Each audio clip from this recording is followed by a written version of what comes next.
Dag alle sammen. Skal ligesom der er lyd på, det er der. Fantastisk. Håber alt går rigtig, rigtig godt over jeres ende. Jeg skal selvfølgelig også lige sige hej i chatten. Jo chat.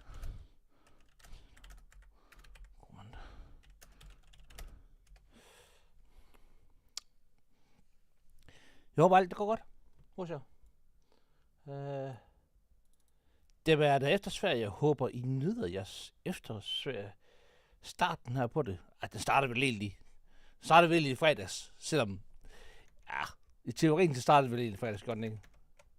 Eller ikke i praksis, det startede vel egentlig i fredags, men i teorien så startede vel egentlig først i dag. Sådan så, som jeg forstår det hele.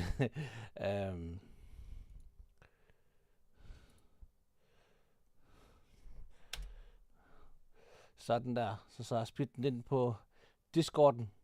Der er faktisk kommet flere medlemmer af min Discord-kanal. Jeg bruger den jo ikke særlig meget, den her min Discord-kanal. Så det er sådan lidt... jeg ved heller ikke rigtigt, hvad jeg skal bruge den til. Altså, jeg ligger jo... Jeg prøver at være så vidt muligt at smide linken til kanalen hver stream, også inde i chat. Her er den. Og det er også fordi, det link her, jeg har, det kan jo kun, det er kun gyldigt åbenbart, det har det altid været, men det er gyldigt i 7 timer, eller ikke 7 timer, i 7 dage hedder det. Og man kan betale sig fra, hvor du så egentlig kan opgradere dit Discord, og så kan du, hej Jimmy, velkommen til, og så kan du få mulighed for at lave permanente links. Men jeg synes bare, at jeg bruger min Discord så lidt, at jeg egentlig ikke vil, vil betale for at have den mulighed. Så skal jeg bare være god til at smide et link til det. Og som sagt, jeg ved ikke, hvad jeg vil bruge kanalen til. Altså, det... altså, jeg har altid... Lige da det startede Discord, så synes jeg, det lød meget smart.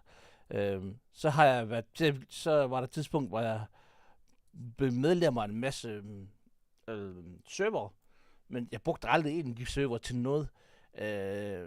Jeg ved, der er 2 spil, jeg har fulgt Early Access spil fra, det ene er Patea Games, og det andet, det er, det er Stairway Games. Og jeg har spillet begge spil. Patea Games, det er My Time at Sandrock, og My Time at Porsche, og Stairways Games, det er Coral Island. Og de er faktisk rigtig gode til at bruge deres Discord til deres community. Men nu laver jeg ikke spil, så det ved jeg sgu ikke rigtigt om. Men der de har været rigtig gode. Og det er også jeg snakker under sidste stream omkring Early Access spil, og hvad man kunne gøre. Jeg har overvejet at lave en video omkring, hvad du kunne gøre, eller hvad er det for nogle ting, du skulle se efter, hvis du ikke skulle... eller hvad er det for nogle ting, jeg ser efter, når jeg skal ud og købe et Early Access spil, og jeg helst ikke vil tage i røven. Og igen, det er stadigvæk... Der er stadig en risiko ved det. Lige bare det, jeg har sagt i sidste stream om, at de gennemsigtige, de her udviklere, at de kommunikerer de meget, at de er tydelige i deres kommunikation, så er der stadig en risiko for, at de gør et eller andet, hvor at de aldrig udkommer med en version 1.0 af spillet.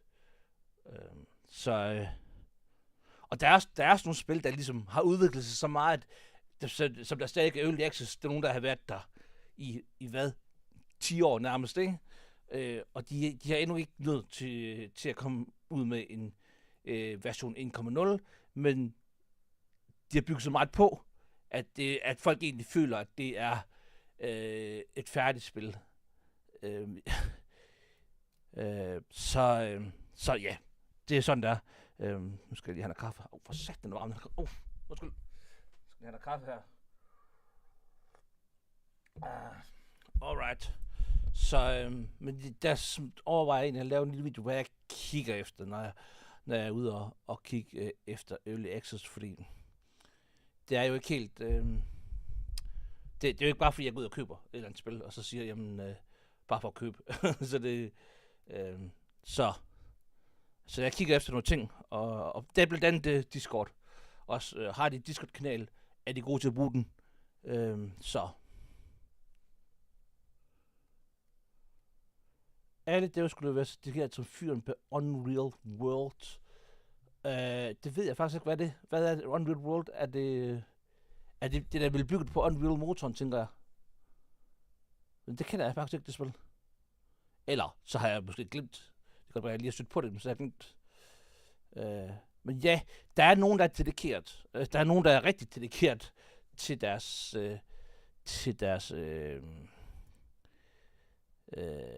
dem, der laver folk, dem, der laver spil i Early Access, der er nogle rigtig dedikerede folk. Nu nævner du Unreal World, jeg kan også nævne Stardew Valley. Der var en mand, der lavede det spil, og så havde han vist fået lidt hjælp fra andre, så ellers var det en mand, der havde lavet det spil. Og han var faktisk ved at slå sig selv ihjel nærmest. Ikke begik selvmord, men han kørte så meget ned, at han var faktisk sat på at slå sig selv ihjel. Så det... men jeg kan sige, han har jo lavet et rigtig godt spil. Okay. Vildt nok i 92. Hold op. Og det udgår sig ikke op, det er til det er dedikation. Det må man sige. Så...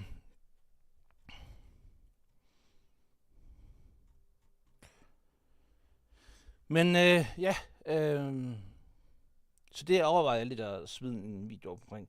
Og det er også bare fordi, nu har jeg været inde på nogle YouTube-sider, hvor der egentlig omhandler meget om Early Access, og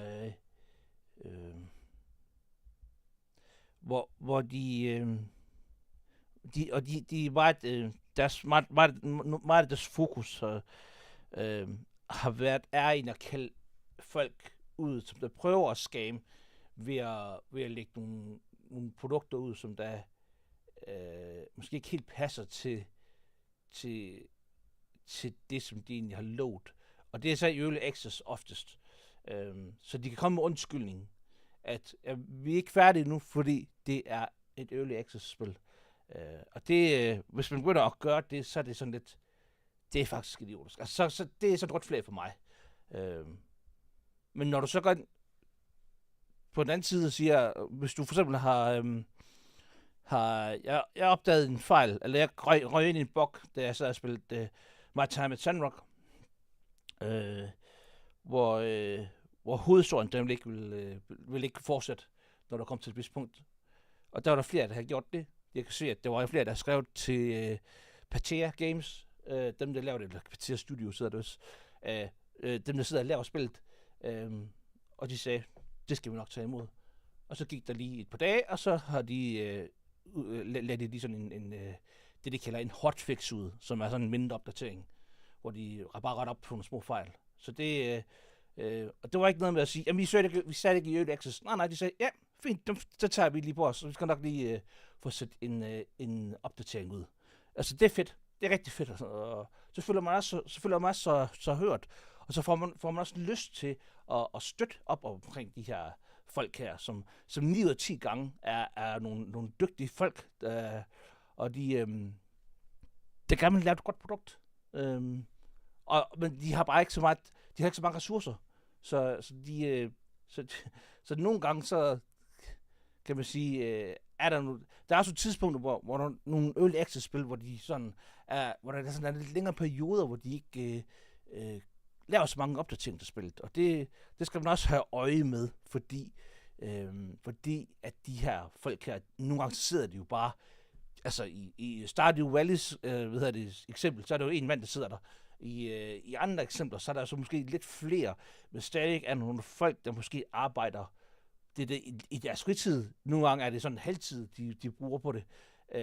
Også derfor, de egentlig lægger deres spil ud som early access, fordi de simpelthen ikke har tid og råd til at sidde på fuldtid og lave et spil. Så det skal man også lige have med, selvfølgelig.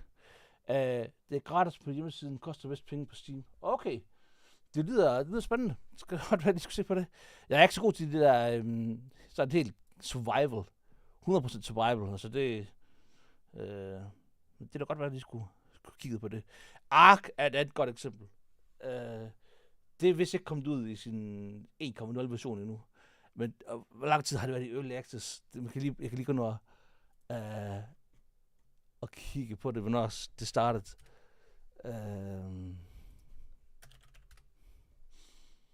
Ark Survival. Det blev udgivet i juni 2015. Så det kan jo snart fejre sin... ikke snart. Men når på år, så kan det fejre sin 10-års jubilæum. Hvis det ikke er kommet ud i Early Access der, eller ud i version 1.0, så kan de jo fejre deres 10-års jubilæum som Early Access-spil. Jeg ved, der er så nogen, der har været det længere tid. Så det... Og det må... Hvis du venter på det, kan man sige... Jeg kan godt forstå, at du ikke vil tage i røven, men altså, du kan også blive scammet eller snydt af færdige spil.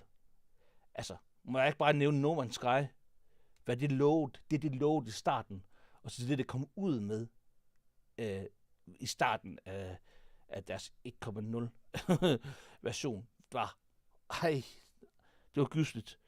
Det er så blevet meget, meget, meget bedre i dag. Jeg vil sige, i dag er det jo har de puttet så bare et koncept i, at det jo, at hvis man tager og kigger på oplevelsen af at spille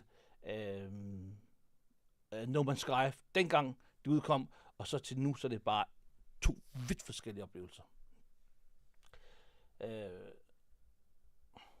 Og der er så også nogen, der siger, at det er bedre end Starfield. Jeg synes ikke, man skal sammenligne de to, fordi det er godt nok begge to sådan de der Space Odyssey rejse Explorer spil, men det er meget de har meget forskellige, synes jeg, tilgange til den genre. Minecraft kommer på folk uden vilde ressourcer. Det samme med første Mountain Blade spil. Yes, lige præcis. Også 2 gode eksempler på spil, der ja, men startede som... Altså, jeg kan huske de første Minecraft, de første Minecraft-videoer, jeg så. Det var faktisk, det var en af mine elever tilbage, dengang jeg arbejdede. Det var mange år siden. Det vil jeg sige, at det er over 10 år siden. Det var mit andet arbejde, efter jeg var færdig med seminariet. Og så sad der en dreng på sin computer, og så sad han og så Minecraft-videoer. Og jeg tænkte, hvad fanden er det for et spil? Altså, selvom det godt nok var tilbage i, hvad var det, 2010 stykker, tror jeg det var, så var det, så sad jeg bare og undrede mig, fordi selvom det er ved at være, 13 år siden. 13 år siden. Shit, man. Jeg sidder bare lige og tænker, shit, tiden går nok så hurtigt. Men det er den. Men det er 13 år siden, ja. Men selvom det var helt tilbage i 2009-2010, så var det, så var grafikken stadigvæk, så den stadigvæk virkelig gammel ud, altså.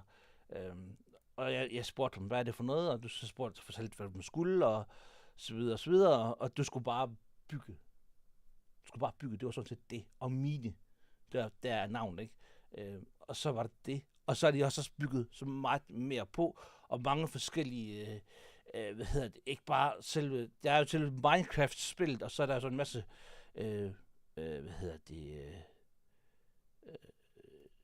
der er en masse, mods, du kan lægge på, så er det så oplevelsen bliver en helt anden end det originale spil. Så det er virkelig kommet langt fra A til B. Og det samme med Mountain Blade-spillet. Hold kæft, mand. Altså i starten tænkte jeg også, hvad er det for noget juks, det her, da det udkom. Og så spilte jeg det, og så synes jeg faktisk også, det var noget juks. Og så spillede jeg det igen efter nogle år, og så har det bare puttet meget mere på, og man kunne også pludselig modde det til noget helt andet, end det var. Og det var virkelig fornøjelse. Det er virkelig fornøjelse at spille det. Unreal World er, hvor man er fra en tribe i Finlands jernalder, jeg tror det er jernalderen i hvert fald. Det er brutalt og mega tekstbaseret, så er det grafisk ikke noget vildt. Ja, det lyder faktisk ret spændende, hvis jeg skal sige det. Hej William, har du det godt? Så, anyways guys, vi skal til at spille noget, Starfield. Husk i morgen, der går vi i gang med noget.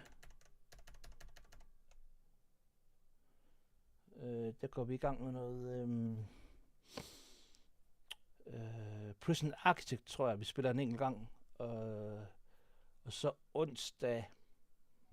Igen, husk på, at det er med forbehold for ændringer. Det her, fordi jeg har min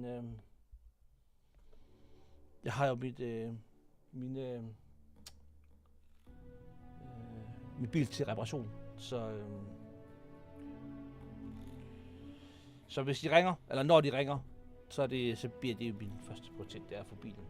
Så det kan godt være, at det kommer til at gå ud over en eftermiddagsstream, eller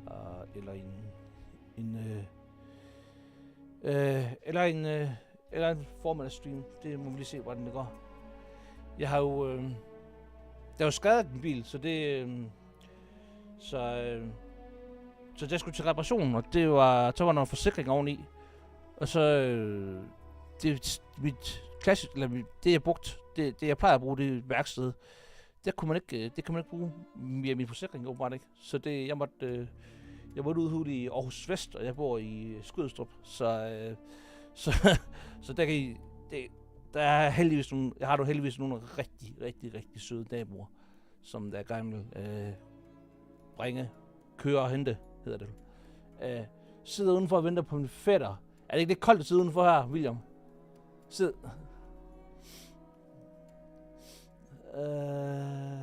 Yes. Så, vi skal i gang med det her spil. Nice.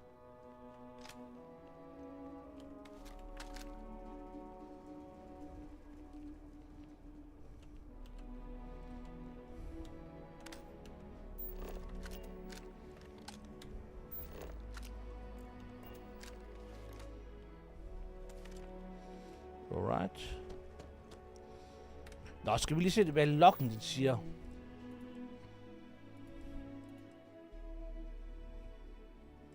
Skal vi tage en mailmission, og så tage en ny power? Det er ikke det, vi gør.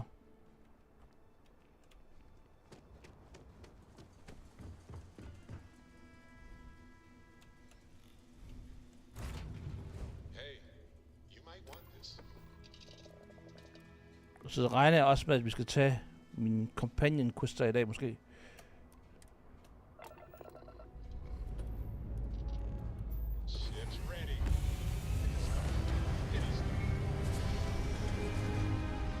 Det her er lige lovligt stakken kaffe.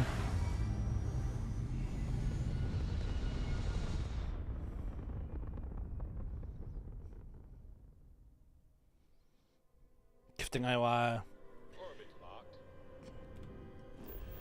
var, hvad hedder det?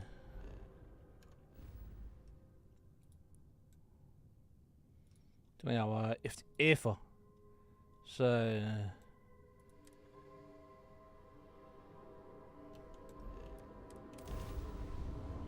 kunne vi drak vi det, der hedder kobajterkaffe, som egentlig bare var, det var en gryde, du havde, og så hældte du en hel pose kaffe op, og så dækkede du den til med vand, og så lå du den op og køre, og så kunne du sidde og drikke kaffe ud af det, og det var vanvittigt stærkt. Men dengang kunne jeg godt.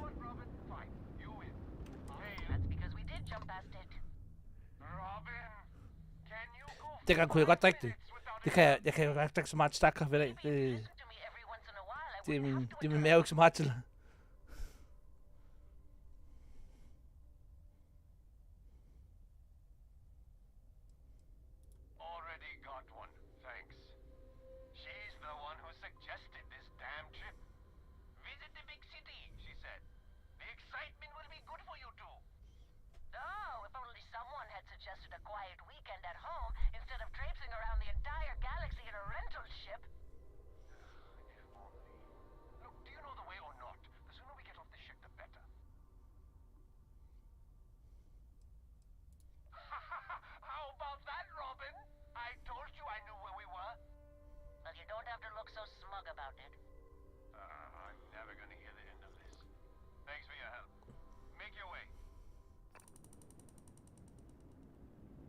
Spændende.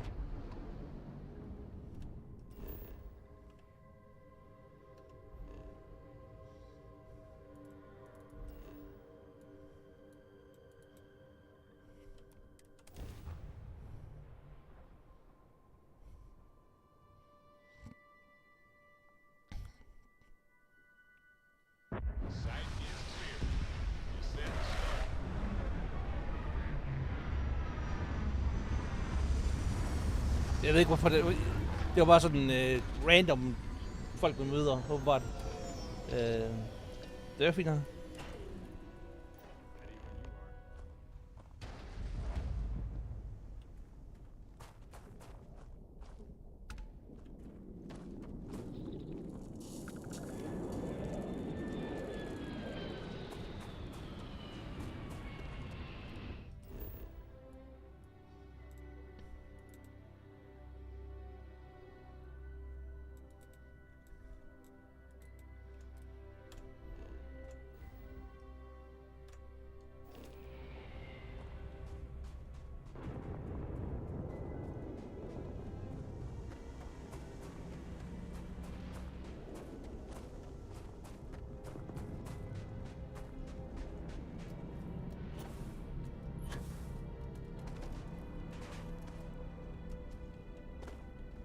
Jeg tror det er herinde, eller det er det.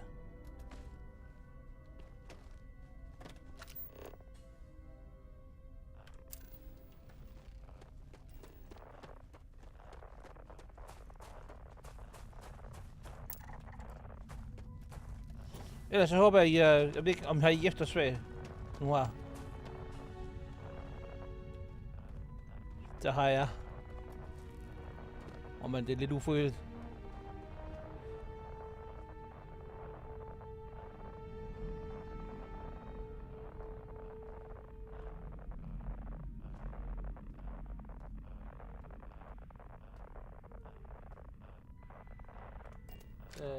Hvor stærkt jeg har købt Kentucky Hot and Spice Chicken Filet til 15 kroner, og det er jeg ved at spise nu. Det lyder lækkert, og dessert af jalapeno cheese and onion popcorn. Nice. Jeg var indrømme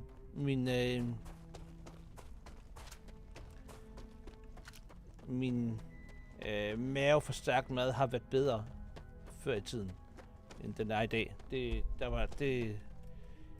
Jeg har så lige efter Chili Clausen begyndte at udkomme sådan, det er også ved at være tid siden, det har været en år siden, men lige da den der første chili bølge der af chili og chili wave, da den kom,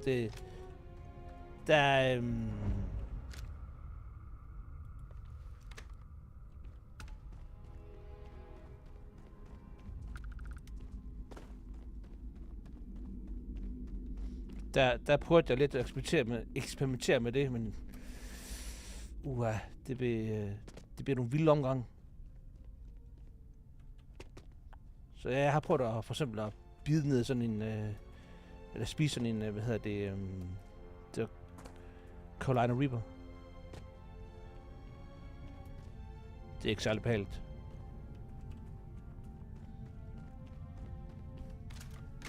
Skal vi se. Nej, det er ikke det.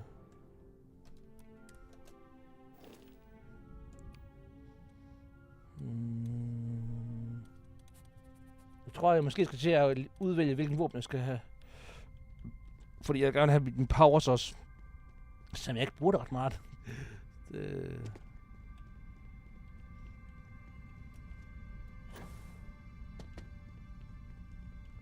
Nå.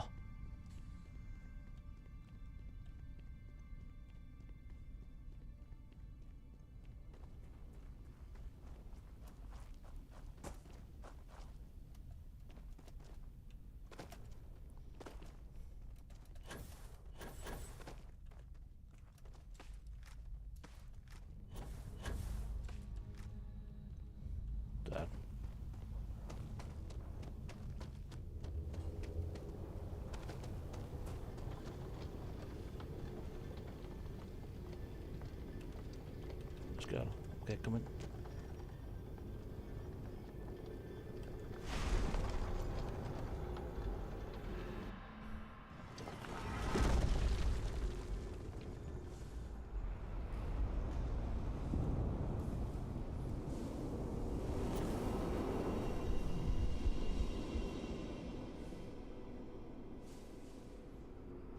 Hey, Barrett.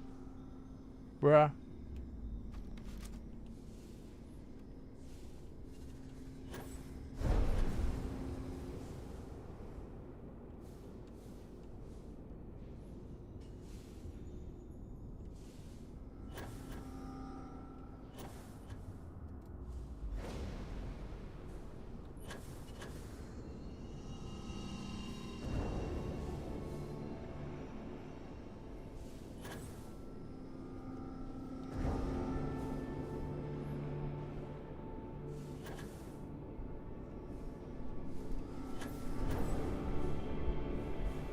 Hvad var den næste?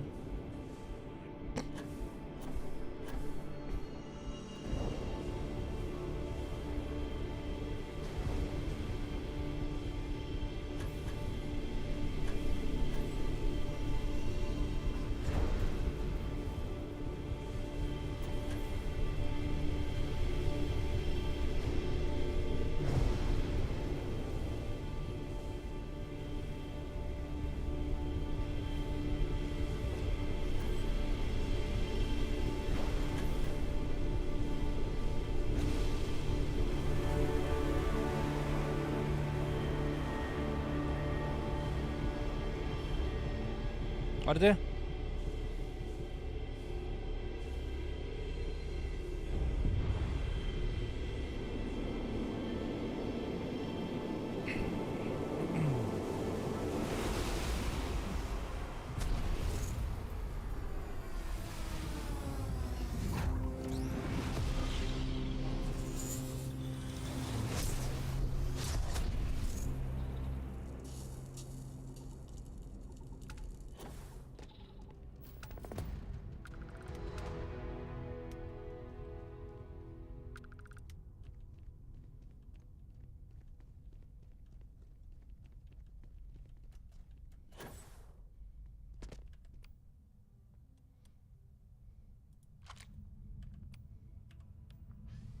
Hvor er den powers der?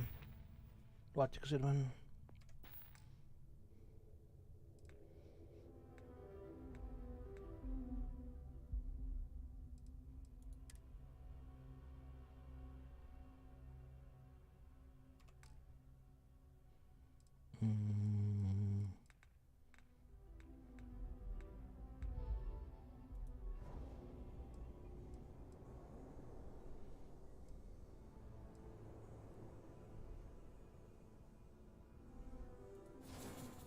Okay.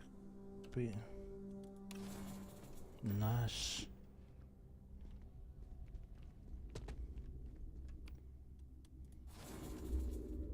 Nå. Skal jeg finde min rumskib igen?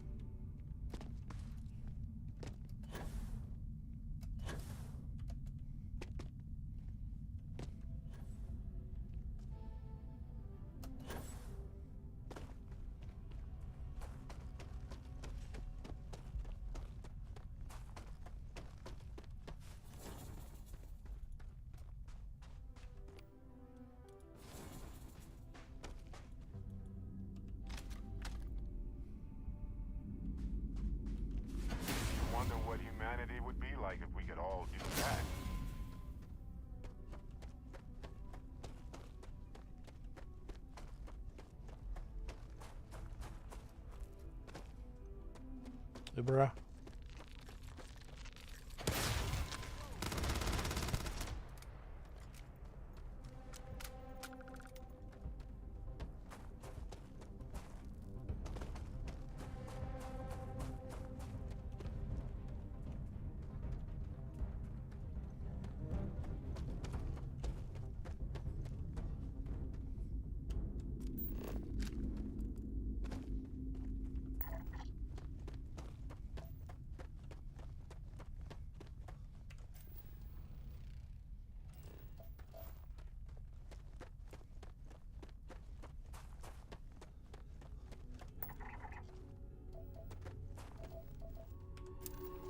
Alright. Jeg ved ikke, hvorfor jeg scanner det her, men det kommer ikke til at bruge det til død. Det er kun, hvis du tænker, det er egentlig kun en... Der er nogle missioner, du kan lave, hvor du kan scanne planeter, så kan du få nogle penge. Så, men... jeg tror egentlig bare, for mig handler det om at få gjort hovedhistorien færdig her. Jeg vil gerne, blive færdig med spillet i... altså hovedhistorien.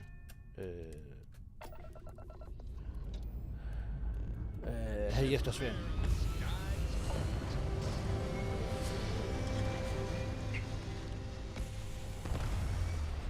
Og så er der i hvert fald oktober. Der er jo et stykke tid til. Men slet ikke. Kommer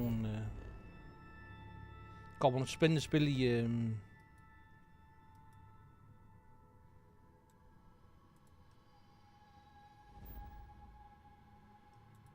i november måned.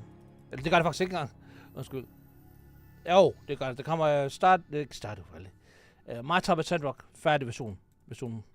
Så det tænker jeg egentlig, vi spiller som en af dem.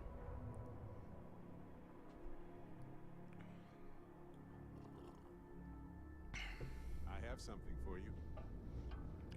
Apropos det, Barrett, så tror jeg måske, vi skal...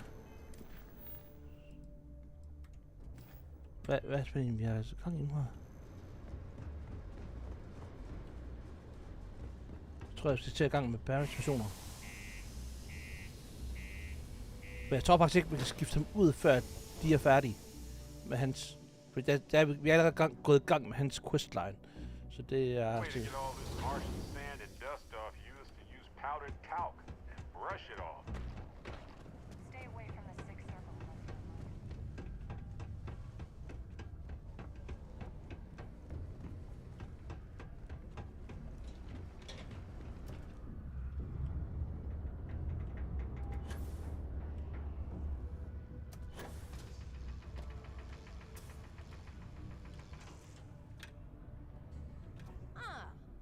Didn't think we had any new miners on account of the positions being full up. Well, that's a little weird, but as long as Trevor's okay with it, I can't say that I mind. Anyway, I'm Layla. When I'm not mining, I'm tinkering with Gnome, our unofficial mascot. I fill that computer brain of his with all sorts of nonsense and announcements. Of course, if you're here to chat, I'm always happy to talk shop. Especially if you're interested in talking about the heart of Mars. You mentioned something about the heart of Mars. I'd like to know more. Oh, Yeah, det kunne jeg faktisk godt so finde ud. you're interested in the heart of Mars, are you? Lidt. Word is there's a cave out in the Martian waste with a gleaming node of the purest titanium ore you've ever seen. It's worth quite a lot of credits. But some say the heart of Mars is cursed. Hundreds have gone in search of it, never to return. And every one of them met a grisly fate. Maybe, just maybe, you could be the first to succeed, though. You know, if you think you got what it takes. No judgment if you're too scared. Because in Roman mythology, Mars was the god of war. His heart is cold, but tough like titanium. Okay. One of the miners started calling it that long ago, and the name stuck. Seems fitting enough. I know cursed rocks and all. I don't know for sure if it's really cursed, but it's probably still dangerous out there, so be careful. Jo, tak. I'll give you location of the cave. Good luck. Tak, Layla. This is only my second contract, so I think I've been here for 4 years now. It's great. I love it here. I'm working on getting those red eyes that are all the rage these days, you know. You'll hear a lot of these other chumps complaining about Sidonia. They say it's boring or dangerous or whatever. Look, I come from an ice planet. These people have no idea what they're talking. Yeah, Gnome's been down here forever. He's also been broken forever. Can't actually walk or do work, and we don't have it in the budget to fix him. No one's had the heart to junk him, but when I started, I gave him new purpose. I programmed him to tell us local news and announcements. I modeled his responses after my own sarcastic sense of humor. It proved to be popular, so I did what any aspiring comedian would do and gave him a bunch of stupid jokes to tell. People love it. Or at least that's what they say. Why? I mean, who wouldn't want cool blood red eyes? Ikke mig. It's kind of a badge of honor thing around here. People know you're hot stuff when you got red eyes. Also, it freaks people who don't know about them. Except for little kids. They always seem to think it's awesome. Either way, it makes... Very funny. Who sent you to ask?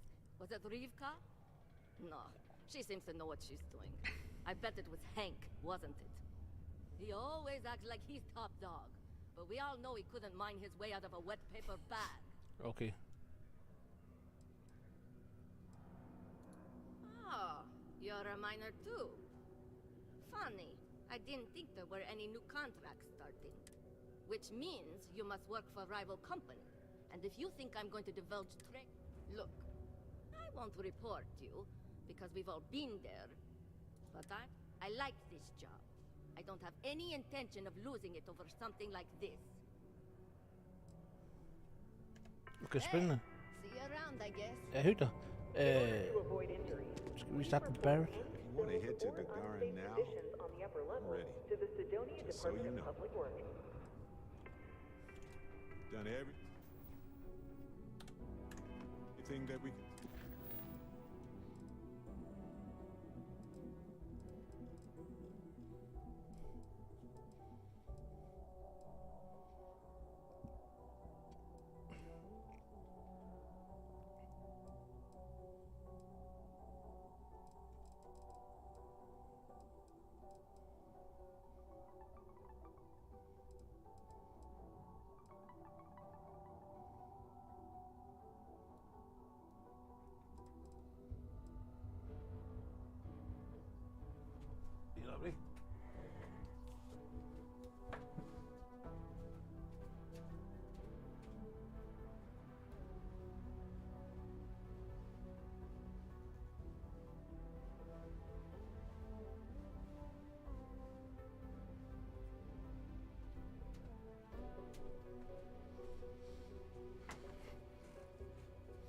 Undskyld.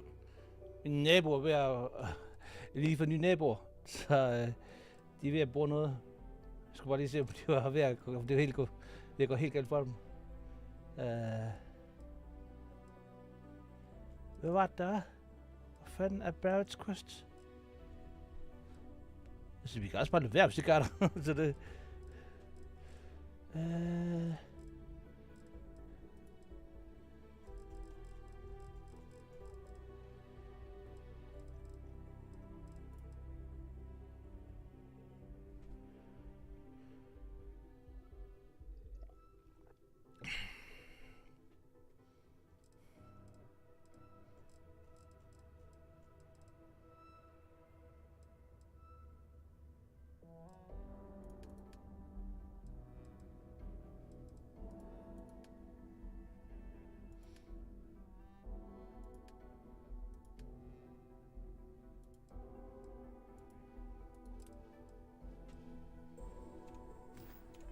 Men så kunne jeg måske godt. Det kan jeg åbenbart godt.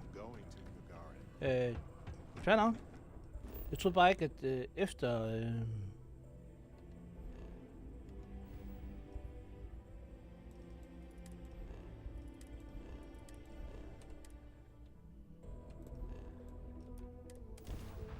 at efter jeg startede på hans questline, at du kunne skifte companions, det kunne i hvert fald ikke i starten af spillet. Så det...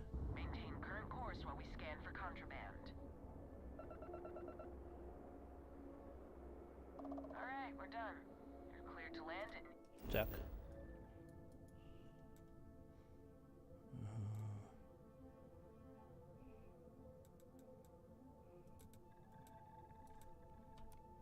Terrible Struts ting. Hvis det er det, der skal gøre for, at den kommer videre i missionen. Altså i hovedmissionen. Hovedhistorien hedder det. Så. Hey, you might want this. Nej, ikke lige nu her.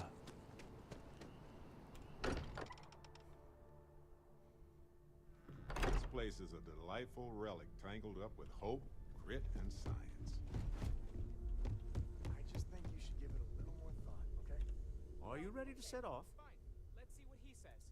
To the Hey, Volai star you have a system, second? Sam and I were just having admit a I put little discussion, and I wanted someone else's input. I think it's more accurate to say that you and I have now both been cornered. Sam, my guy. I'd like My to, dude. you know, get in shape, do some working out. So I asked Vladimir for some tips, and he basically said weightlifting was a bad idea. Are you sure that's what he said, or is it just what you heard? Anyway, so I wanted to get Sam's opinion on it, and he pretty much said the same thing. Okay, since now you've been fully roped into this, let's all just take a step back. I had simply pointed out that if you take a look at Mateo, weightlifting isn't necessarily the first thing that comes to mind. I was wondering whether there might be a better option for him, and just sort of musing in general about the idea of sticking to things you're inclined to, versus going out and trying something completely new. Well, what's your take on it? You think it's better to stick to what you know? Er det or en take any diskussion, jeg kommer ind i? opportunity to try something that's maybe outside your comfort zone?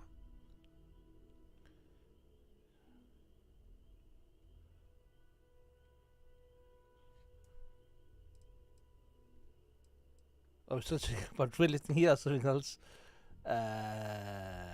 hvad snakker vi egentlig om, guys? Giv den gas med vægten. I feel like maybe you dodged the question there, but okay. Squat, Also, I vægt, bet you can't vedløft. credit Det you er bare det, du for skal. something similar.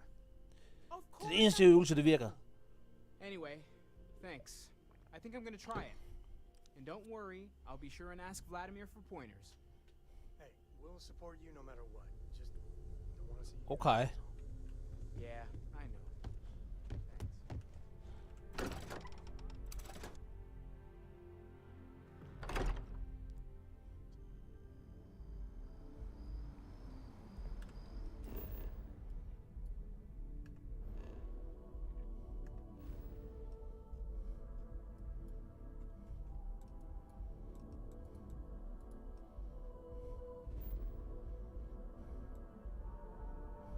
Skal til nieren.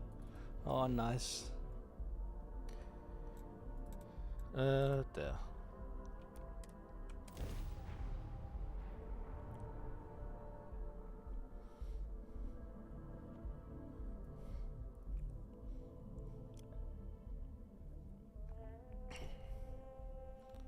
For virkelig nogle cyberpunk feels, når jeg er i nieren. Det var så også ikke dig, der stak med, bro. Det var Walt her. Smell that? Construction, incense, industrial chemicals of every kind. But they still can't get rid of the odor of chasm bass.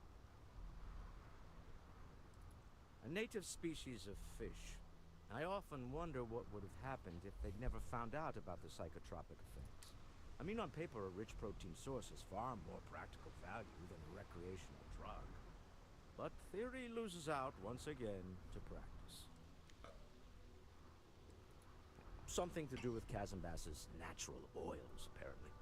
If you're curious, the name is Aurora. We need to stop by the Stroud-Eklund offices. There are certain authorization procedures when large funds are being transferred, even for something like this.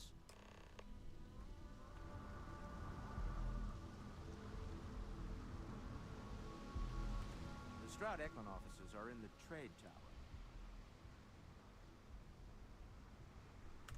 Remember, you're representing all of us out there. Skal jeg troede egentlig... Nå, jeg troede, jeg skulle med som companion. Det skulle jeg ikke.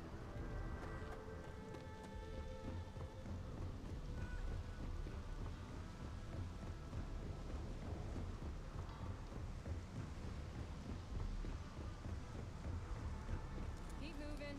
Scanners won't hurt you. There's a bounty on you. Get that cleared as soon as possible if you know what's good for you. Hvad?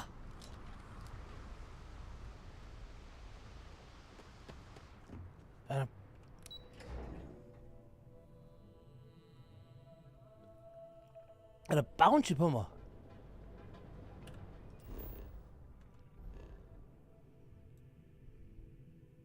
Freestyle Collective. Hvad er det her så?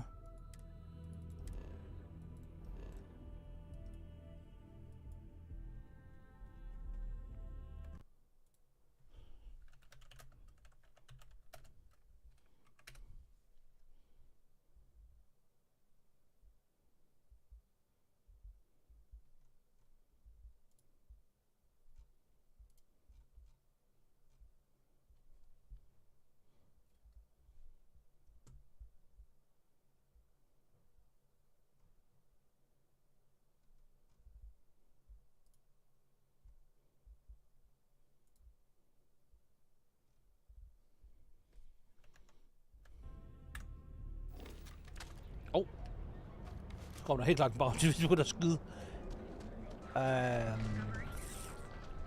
Skal jeg finde en kiosk? Jeg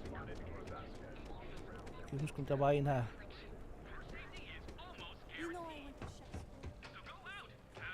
Der.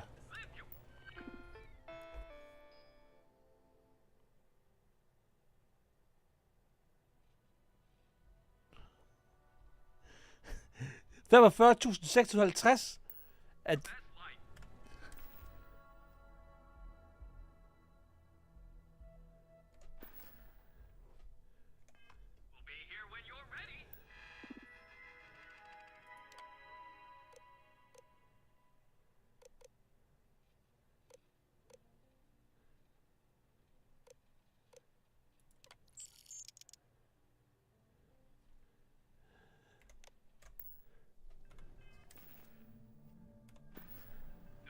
what the fuck? Hvad?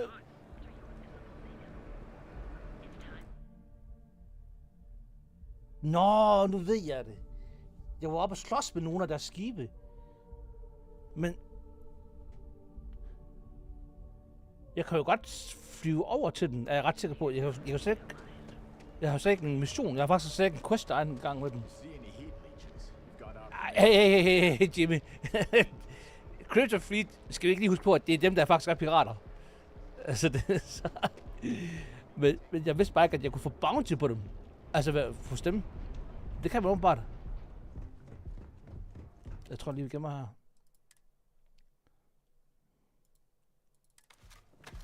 Gider du godt at lade være med at tage våben frem hele tiden?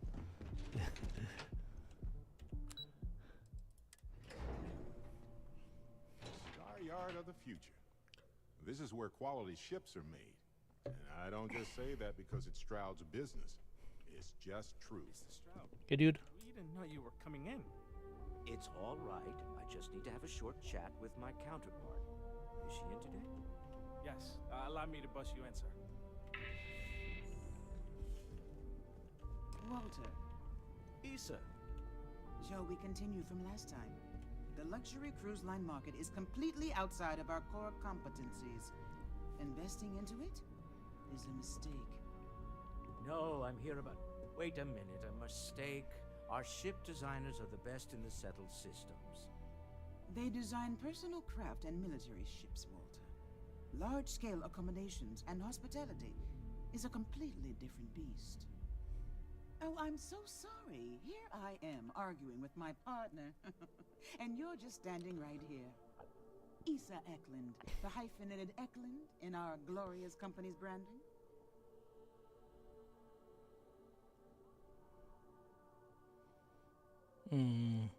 You're Walter's wife?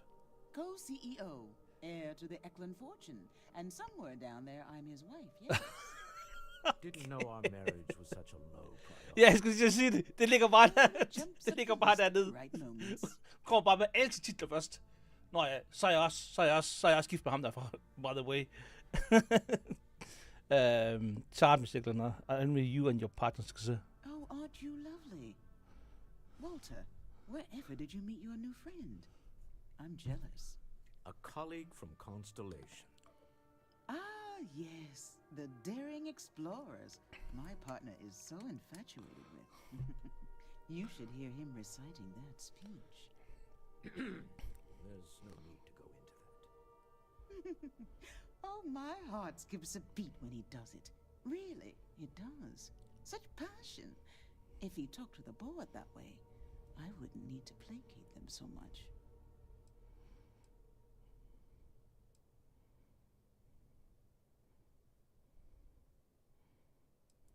Yes? Why are you here, Walter? The board meeting isn't for a while. Our vacations aren't coming up either. It's the discretionary fund, Issa. I need all of it. Oh, Damn, dude. this wouldn't have anything to do with that meeting you've set up at the Astro Lounge, would it? I never said that. Did you have an agent hack into my files again? Igen? Only after you had one hack into mine. Tell me, can mutual distrust lead to a point where it's actually the same as mutual trust? Hvad fanden er det for et ægteskab, det er gang i? Altså, jeg ved godt, jeg er ikke den, der skal skal komme med skal vise som et godt eksempel i forhold til at være kærester på nogle måder, men det her, det er vanvittigt, det her.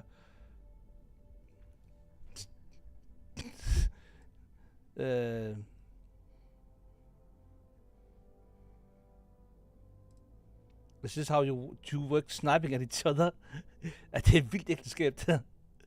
Oh, just some light sparring, dear. Walter's actually very attentive when it's just the two of us. When you mix business and family, you learn to compartmentalize. So our meeting's at the Astro Lounge. A remarkably insecure location for a clandestine meeting. That was the point. Neutral territory in the open. With no leverage. Oh, you must let me help. It's been too long. I have this all taken care of. Some investigation into the cellar. What's motivating them? Then, some preliminary casing of the Astral Lounge for security flaws. Give you the advantage if things go wrong. Bribe a few bouncers, alter the codes on the doors. Yes, exactly.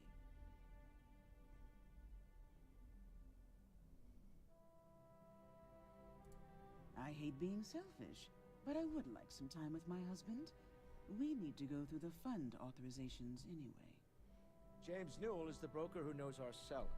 He'll be able to help you find out more about them. And it shouldn't be hard to find the Astral Lounge. Here, let me at least give you some operation funds since I won't be joining you. Meet me back here. Yeah, I'm going to be present for the negotiation. I'm not leaving you to the Neon Sharks, I promise. Tak. 1000. Det var dejligt. Jeg har også lige betalt en kæmpe, kæmpe bounty. Fordi jeg har skudt på et par skibe. Må jeg lige slappe af. 52.000. Kraftedeme. Ranger.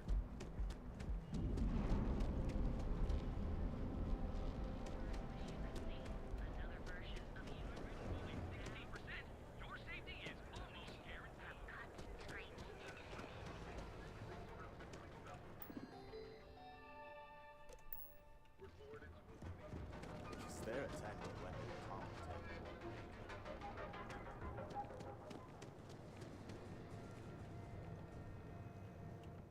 If you have a moment, say hello to my wife, Rosa. Hvad? Det er Rosa. Hey, Rosa. So out of sorts lately. Nå, hej dude. Welcome to Newell's. If you're looking for any specific goods, Rosa and I guarantee we'll beat Sieghart's lousy selection every time.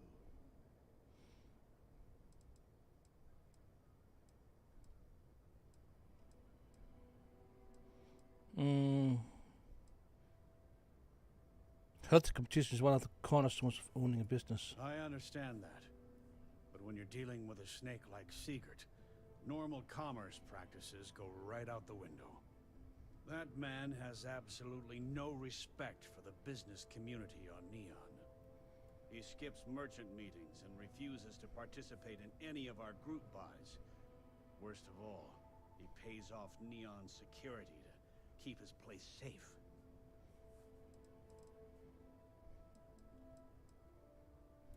By standing up to the lowlifes who come in here expecting me to just hand over all of my money, I refuse to be run out of business or be forced to pay protection. Keeping places. Yeah, sure, if all you care about is yourself. Every payment Siegert makes validates Neon Security's corruption. He's setting a bad precedent that many merchants are forced to follow. Anyway, sorry. I know I can get a little intense about these things. If you'll forgive the outburst and have a look around, I'm sure you'll find something you might want to buy. Skal vi se, hvad han har egentlig? Let me know if we can make a deal. Ja, godt se, hvad han har. Har han ingen våben?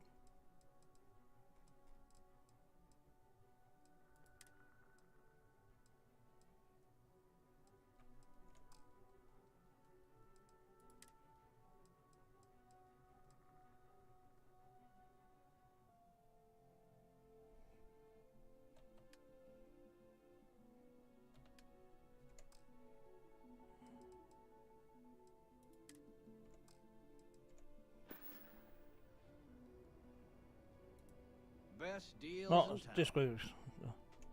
Ja, det der.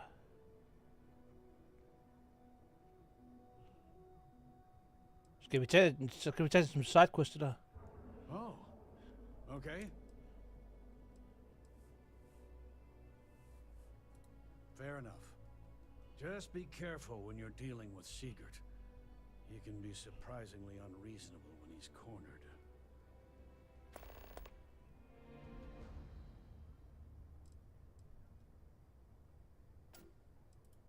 I arrived in Neon almost, 20 years ago? I had gotten a job at Xenofresh through a friend and started working on the loading docks. After a few years, they moved me up to Kazanbass processing, and that's where I met Rosa for the first time. She was my supervisor, but we hit it off right away. It wasn't long before we decided to quit Xenofresh, get married, and start our own business. We've been in love ever since. Nej, hvor sødt. Is all of Neon security corrupt? I'd say the majority of the guards are rotten, and the few who aren't simply take a paycheck and look the other way. They have Neon completely under their control. The Freestar Collective's own security doesn't even maintain a presence here. If it wasn't for the Freestar Rangers outpost, there wouldn't be a shred of justice in this entire... The first time I brought up the subject, we got into a huge argument. Sigurd said he had every intention of paying Neon security and that it was final. After that, I tried to speak to him a few times, but he's always been too busy to spend the time to sit down and have a decent conversation. It's obvious he has no intentions of talking to me anymore. I honestly don't know what I did to make him so angry with me. Okay, hyggeligt. Thanks for stopping by our shop. Skulle vi lige snakke med Rose, eller How can I help Rosa? you today? Welcome to Newell's. Let me know if you need help with anything.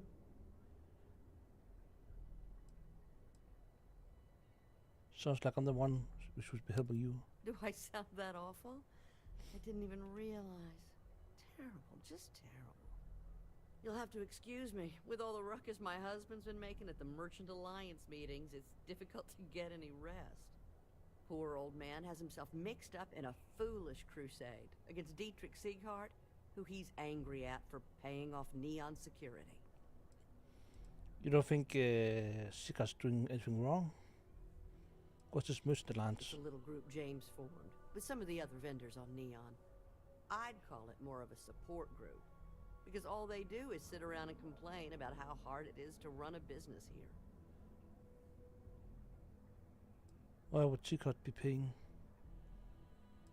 You don't think Sigurd's are doing anything wrong? I don't believe he is, no. I think my husband has Dietrich all wrong. He's probably doing what he has to do to survive. Just, please don't tell James I said that. I don't want him to think his own wife is doubting him.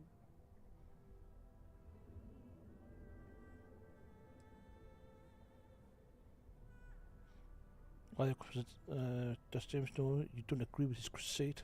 I have no idea. Anytime the subject comes up, it turns into an argument. Frankly, he's so obsessed with this Dietrich situation, I don't think he's listening to me at all. I already told James I'll get to the bottom of everything. Well, thank you. I can't remember the last time a total stranger walked into our store and offered to help. It would be so lovely to see my James happy again. He used to smile at me all the time, you know. Now all I see is worry on his face. I suppose you can speak with him about it if you like. But perhaps you'd like to browse our store a bit before Ja, you ingen go? våben, jeg har ikke. Dietrich is actually quite a lovely man, though lately he's been under a lot of pressure, which has made him rather bitter. When we first opened our business here in Akuchi Market, he was actually very helpful. Offered us advice. Didn't treat us like competition at all. I'm sorry, I just don't believe Dietrich is doing anything wrong paying off Neon security. We all do what we have to do to survive in this wretched city. Unfortunately, my husband is convinced that fighting City Hall is the way to solve all of Neon's problems. I think he's wrong.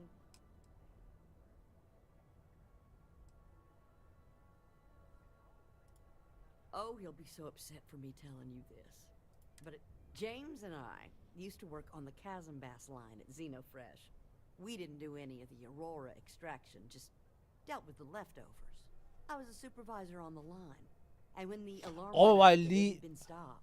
at du sidder ved en fisk, og så, når du så lige stikker, når du lige sætter tænderne i den, og så får du en rigtig god bid af den. Og så er du bare high as a kite. The gun got in his eyes, you see. I had to walk him to the showers, strip his work clothes, and hose him down. When he saw me standing there, he turned bright red. After the shift ended, we went out for a Terra brew and talked. A year later, we were married. Better times. Better times. Alright. Thank you for stopping by. Så skal vi vel... Hvad sker der? Kan vi snakke med ham igen, eller hvad? Nå ja, det er fordi, der er et quest i gang, selvfølgelig med ham her. Vi skal lige snakke med ham, der siger, så nu bliver jeg interesseret i, hvad fanden han har gang i. Det betyder også lige, at vi laver et hard save igen. Det er det, jeg kan.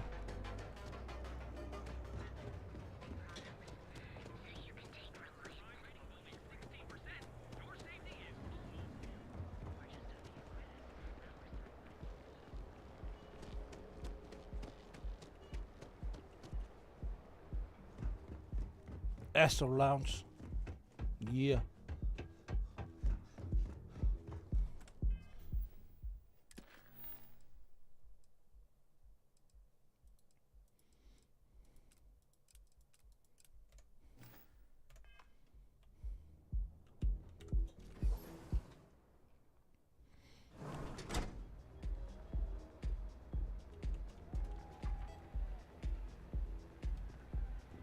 Hvad? Hey, missioner.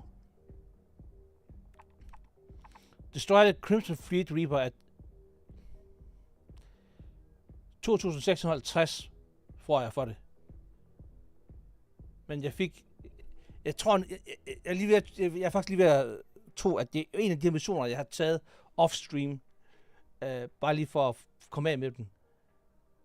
Og hvis jeg kun får 2650, og så jeg får en bounty på hvad? Hvor var det 52.000, jeg skulle betale? Så synes jeg ikke rigtig lige kan betale sig. Jeg er ikke så god til matematik, men det der, det giver underskud. Hvad er det? Morgan? Hvorfor det?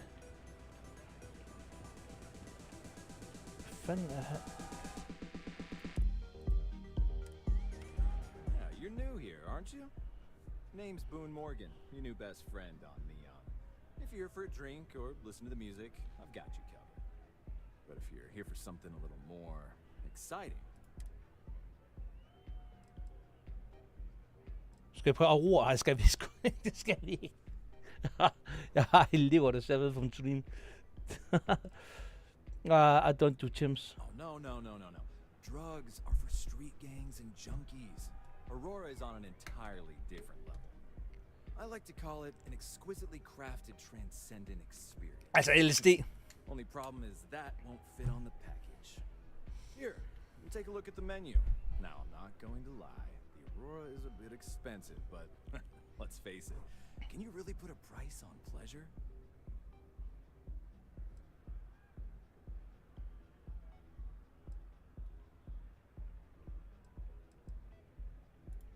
Oh, Ben and I are good friends. He personally gave me the job here at the Astral Lounge. Oh, he's a good man. Cares a lot about the citizens of Neon. Jeg føler, jeg er gang i en anden mission nu her. Taken care of. A real humanitarian.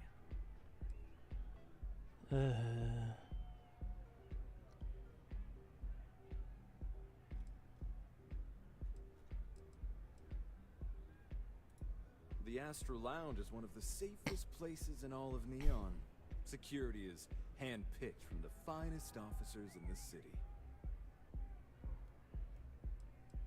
Say I needed security to be on my side if the fight broke out. Then I would say you'd be interested in the Astral Lounge VIP package.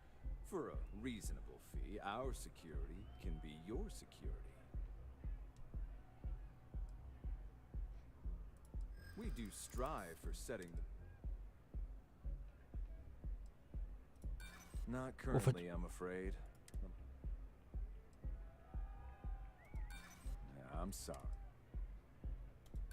I'm afraid, Neo. I'm afraid we can't budge. Excellent. We do hope your meeting goes to your...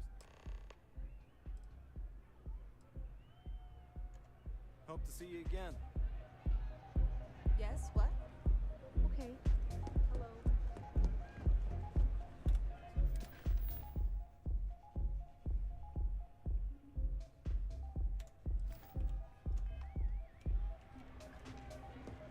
Okay. Take it easy.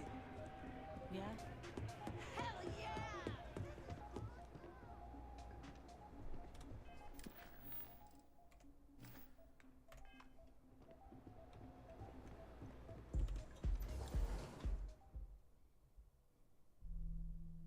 Hey, you might want this. Hvad? I don't get it. Skal jeg tilbage til dem her, eller hvad?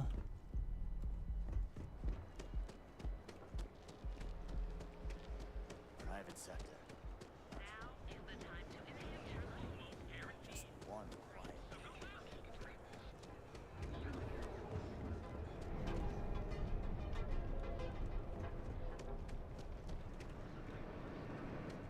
Har du Now, noget? James, I We're don't fully want you to get stocked and upset, ready to sell. but Administrator Fordi- Bay, you Tell can- everyone Okay. you know about our store. Ja, det er fordi, at det startede den der quest, jeg egentlig var i gang med. Så skiftede jeg det. Det er sjovt, at det er slet ikke aktivt. Ja, selvfølgelig er det. Whatever. Nu kan jeg skrive til den her.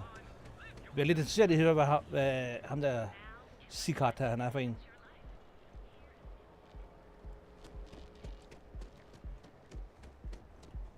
Scram, I'm on duty. Okay. Sure leg.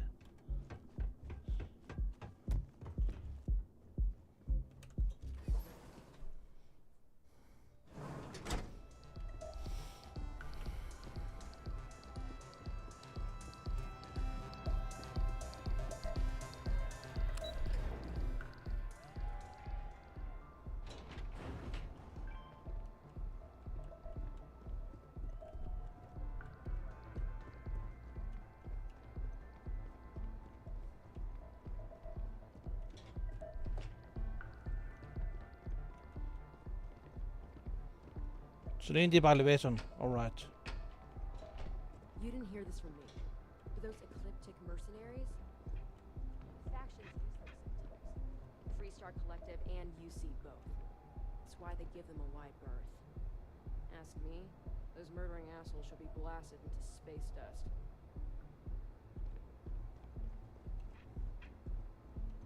Okay.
Hvad så?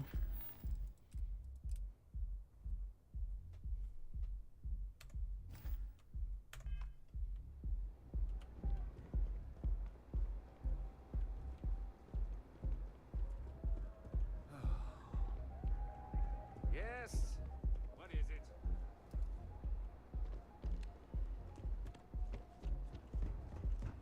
Så skal jeg vel bare tilbage? Eller hvad?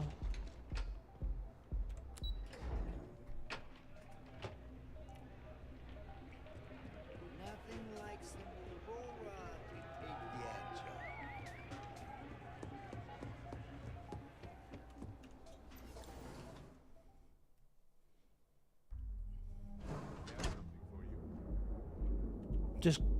Jeg baserer sig tilbage til det der shop der. Men... Jeg skal lige se, om det så har de andre...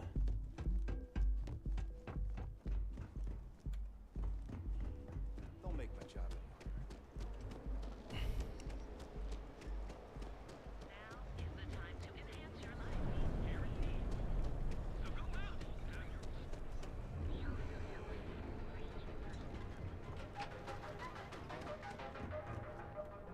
Ja, jeg vil bare tilbage til ham her.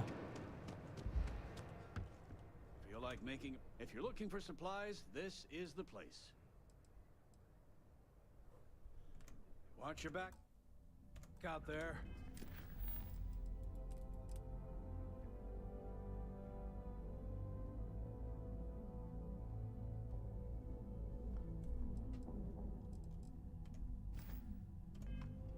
Jeg føler, jeg skal tilbage til det der Astral Tower, men... Jeg synes, jeg har... Vi prøver lige her. Hey there. Welcome to New... Maybe I did. Maybe I didn't. Information isn't usually free. 3. Easy, friend. Not looking for trouble. I guess maybe I can add this to his tab. Okay. I don't know much. But I did have one of my freelancers tail the seller back to his place. Sleep Crate 1. Let me write down the unit for you. I had to chase more zone heads out of here today. Jeg ved, hvad jeg har gjort. Det er mig, der har været dum.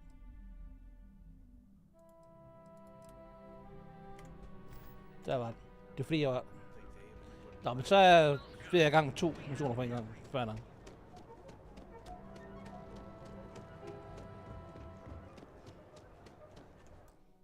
Jeg vil gerne have den der... Høre, hvad ham der Sigurd der, han har. Sige. Så må jeg også se, hvad han har. Han en shop her. If you don't see what you need, feel free. Hello there! Hello there! If you don't see it, you don't need it. Cutter, okay. Hvad har han? Spacesuit. 174.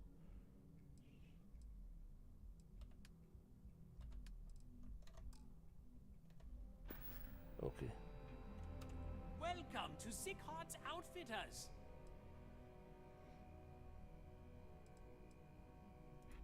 Yes, I'm aware of James's objections. That's partly why I don't go to the meetings. But if I don't pay Dexler, I'll lose my business. And what good would joining the Alliance do then? So, really, I don't have a choice here. If they want to fight Neon Security, they can. Security. But I need to protect my livelihood. Never says if the Alliance is unified, you can set up the Neon. Easy for him to say. He doesn't have my debts. If I don't pay Dexler, I might lose my inventory.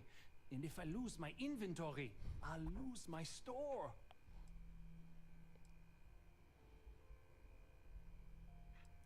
All right. Come on in, please. Have a good look around. My dear mother would have said this. It has not always been easy, but I've been at this location. You won't find another store like mine on Neon.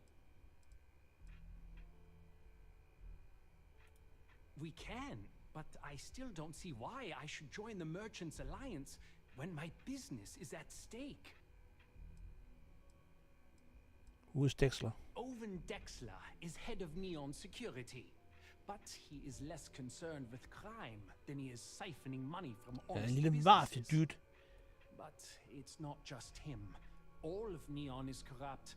The only way to survive is to give in to their demands.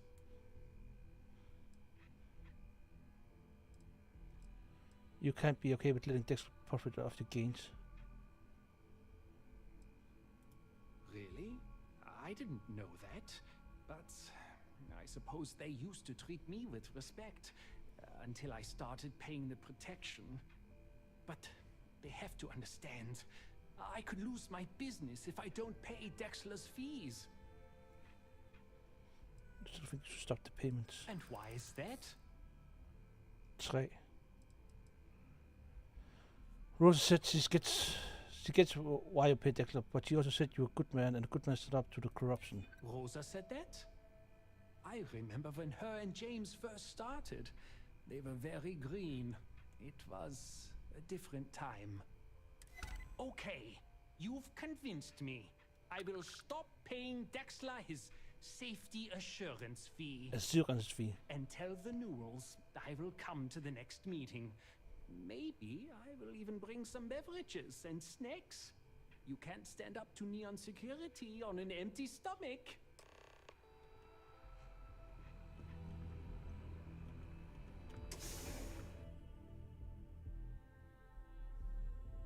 Hey, you might want this. Guys, jeg tror sgu lige, jeg dræbte ham der fyren der. Desværre.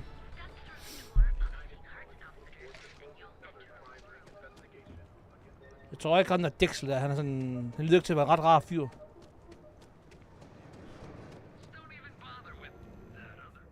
Have a moment. Hey there. Welcome to Newell's. Dietrich has agreed to stop payments. Well, I'll be. And all you had to do was talk to him?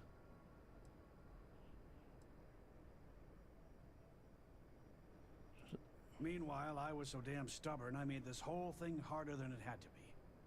Given you almost went blind, working with half a kilo of fish cuts in your eye. Yeah, I'd agree. And I'd still be wandering around that storage vat helpless, if not for you. Thanks for your help on this. The Merchants Alliance is finally united. I don't know if we'll ever get a fair shake in the city, but it's a start. I had to chase more zone hits. Jules Goods has a full line.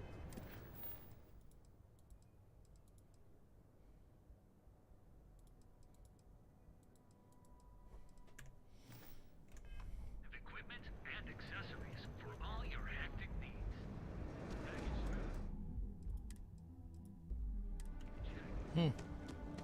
Jeg har sådan en dårlig mistanke om, at det kommer til at gå meget godt. Nå. Det bliver helped. Well, you know what they say.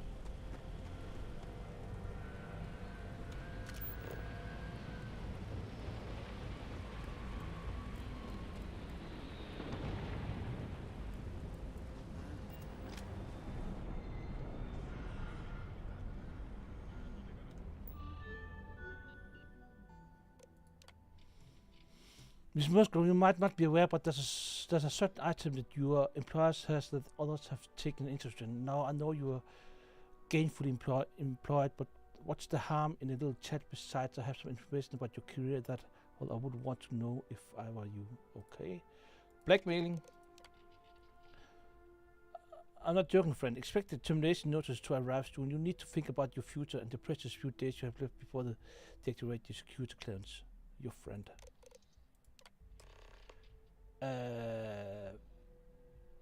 To Musgrove peer our discussion, you need to move that item as quickly as possible. Assume you are being watched.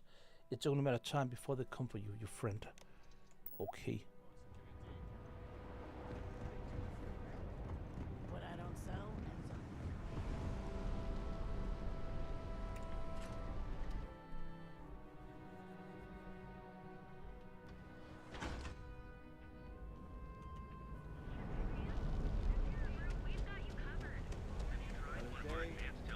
Jeg er ret spændt på, hvad fanden jeg er gang i nu her.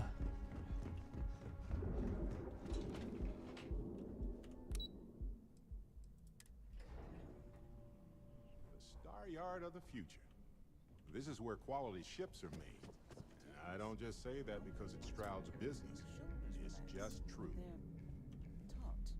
We're on to something remarkable. Maybe what I've always dreamed of. I can tell. I can see your mind racing. I haven't even stopped to ask you how you're doing. I'm fine. The board complains, I assure them. There's the occasional assassination attempt. So, you don't need anything from me then? I don't. Am I just some useless stargazer? You would have been better off marrying a Hope or a Tayo, someone who could be with you at every meeting. Oh, don't go on about that again. Needing you isn't the same as wanting you.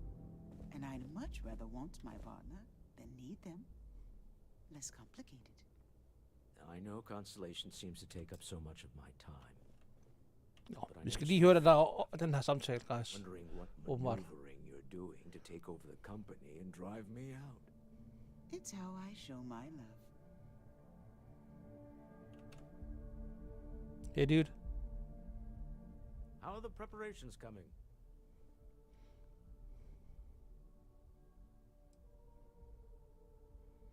I found out the seller's pretty desperate. This will give us an itch. Excellent. Good work. Let's head to the Astral Lounge. Goodbye, my dear. See you at the next board meeting? Oh, I'll be keeping an eye on this little operation. Just in case. Good luck, all of you. Okay.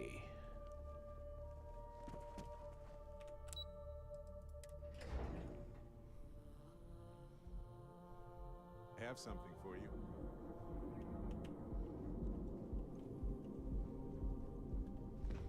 Skal vi på klub igen, guys?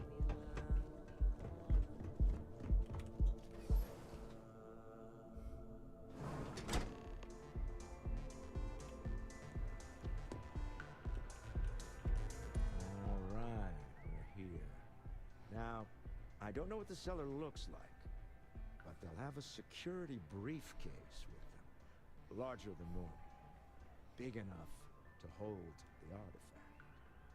We should split up. The code phrase to identify yourself as the buyer is Ramsey and Travers.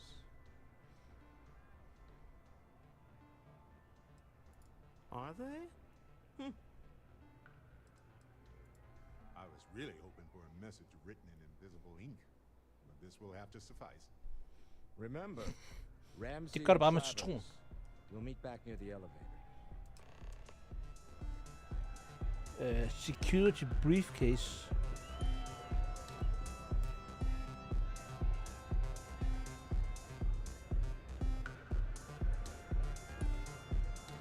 Hey there.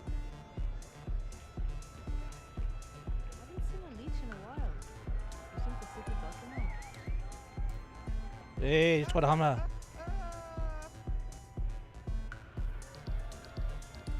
Hvad fanden skal der der på scenen? Og overvej lige de der dragter.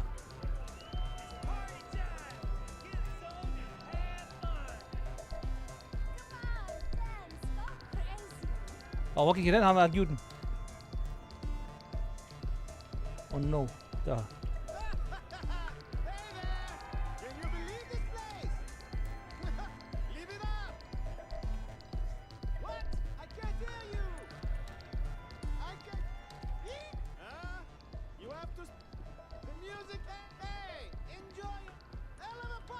Var det ikke den? Lad glitcheren. Det gør han.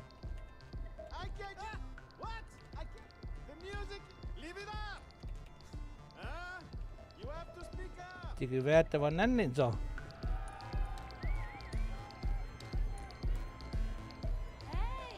You wanna dance? Just need a minute. I think that last drink was stronger than I thought. Det kender jeg godt. Som ham der. Det var bare heller ham.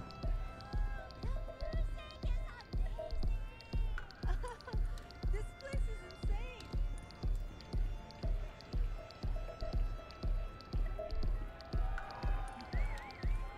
Ja, det er bare en indkøbs ting.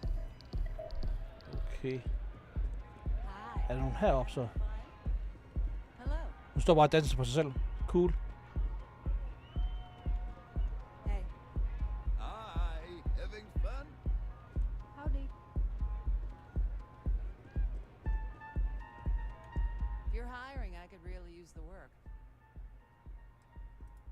Suit yourself. Ah, okay. Det er faktisk...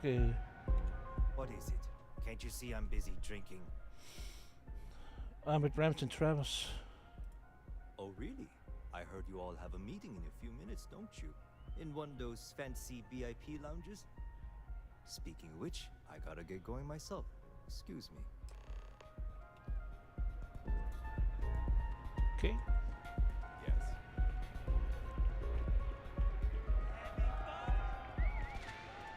I just saw our seller walk by. Good job.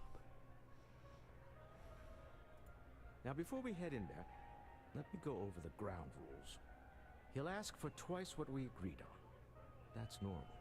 He'll probably try to walk out. That's normal, too. Don't worry about the amount we actually settle on. The Stroud-Eklund Discretionary Fund is just a chip to you and me. Our goal is to get him to accept that chip in exchange for the artifact. Anything goes as long as it's in our hands, and we're not dead. How does that sound? Closer, dear. This'll be fun. I find matching wits with the neon underworld to always be invigorating.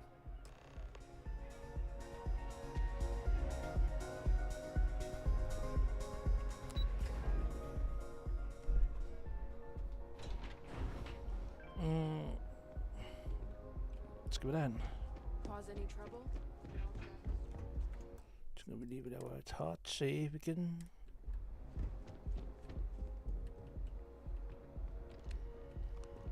So you're Stroud. You look different in person. Our public relations always insists on doing some touch-ups for the official photos. Og stod af en security briefcase. Your security here going to stand or sit for this little meeting, making me nervous.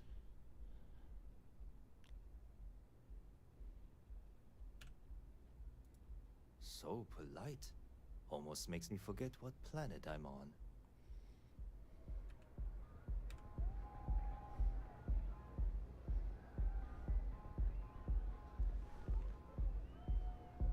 Am I to assume that briefcase has our item of interest? Yeah, here it is. Well, look at that. One of a kind, and I know you want it. I have the amount we agreed on. Things have changed. I want double. Now, how am I supposed to do that? I don't know, but your security here seems to have some fancy gear. Why don't they chip in?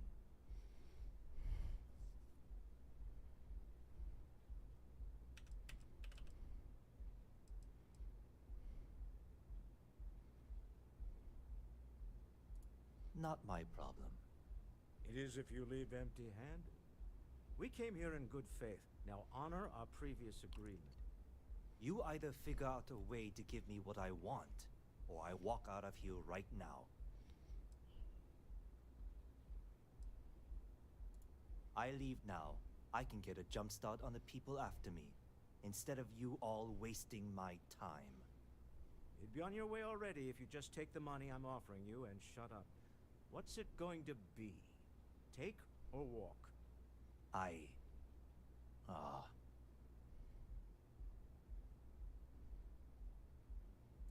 All right, you win. Hand over the money. This thing is all yours. Cool. Well done. Some high-pressure tactics, but we got what we were after. Time to go home. Shall we? Okay. Stop right there. You're in possession of Slayton Aerospace property. Ah. Slayton must have been the original owner. We don't need to do this. All's fair on Neon. Am I right? Hand over Mr. Slayton's property. Now. There a problem here? Yes. This armed thug was trying to steal our belongings. I'm going to need you to back away from our VIPs. Now. Fine, but you can't stay in the Astral Lounge forever, Stroud. Nicholas Slayton's already got your number. Sending armed men into the Astral Lounge. Slayton must be serious about getting the artifact back. We'd better get off the planet quickly.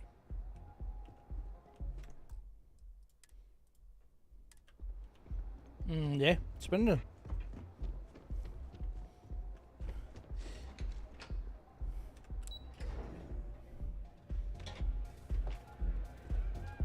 Hey there. Ace. Something's gone wrong, hasn't it? Slayton has put a bounty on your heads. He squeezed a few palms. Your ship's been impounded at the spaceport. There goes our way out.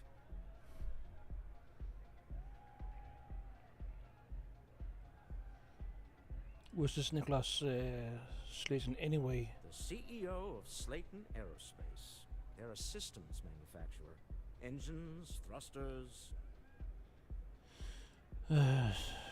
We need to get Slayton off our backs. Agreed. Have a talk with the man himself.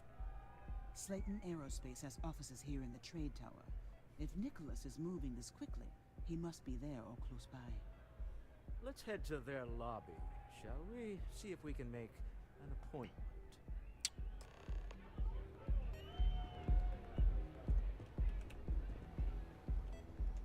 Damn. Skal vi til at købe os fri? Rasmus. I have something for you.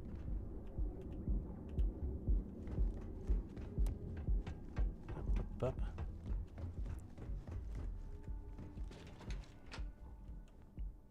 Eller slås os fri. Kan vi også gøre.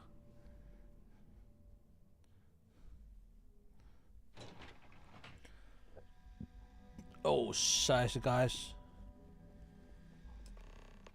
De er allerede fedt på default. Altså, vi er level 34, så det har ikke nogen problemer med, hvis vi skal gøre det, men det gider jeg ikke. Jeg gider klods. Welcome to Slayton Aerospace. Can I help you? Nej, det skal vi ikke. I'm afraid Mr. Slayton is a very busy man. I have an exciting business opportunity to discuss with Mr. Slayton. I'm sure you do.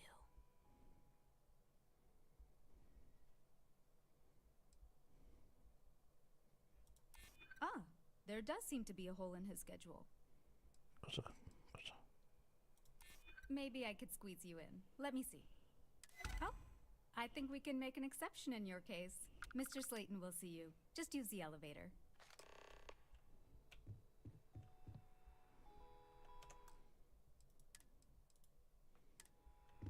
Level 14, level 22. Altså, vi kan bare smadre dem nu, hvis vi vil det, guys. Det er ikke sådan. Det vil jeg helst ikke. Hvad sker der her?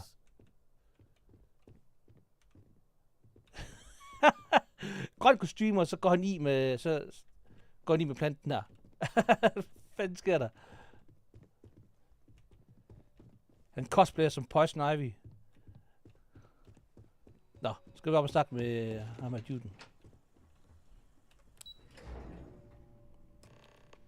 Wait, this clearly isn't the executive level. He's on to us. Walter, taking what's mine, then breaking into my office. A bold move, but one easily countered. Oh, we're trapped. Walter, dear, are you there? Så Isa. Took longer than I'd like, but I managed to pay off one of Slayton's security consultants. They've patched me in. Vi skal slås. All right, we've got her out. Once the door's open, just follow her instructions, okay?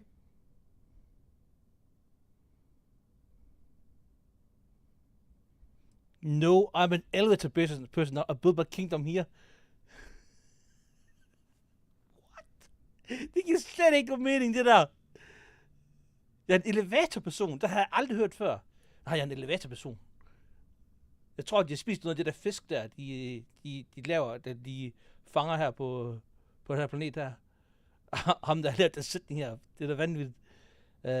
What's going on? Isa has control of the building. Hold a moment. Slayton will be scrambling his own security teams once he gets wind that we're no longer at his mercy. Our time is limited. Follow suit understood. I'm aware of the irony of me continuing to say it'll be easy. But it'll be easy. Doors will open in 3, 2, 1. Slayton's guards and the vent system to slip around unnoticed. There's a cupboard just to the right of the elevator you came in on.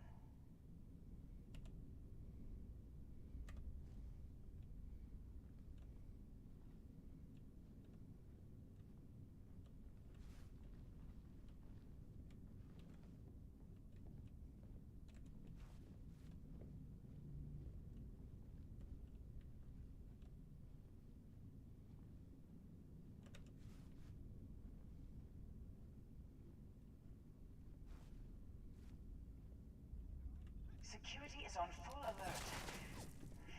No point slipping through unnoticed now. Godt. Der er glas. Okay.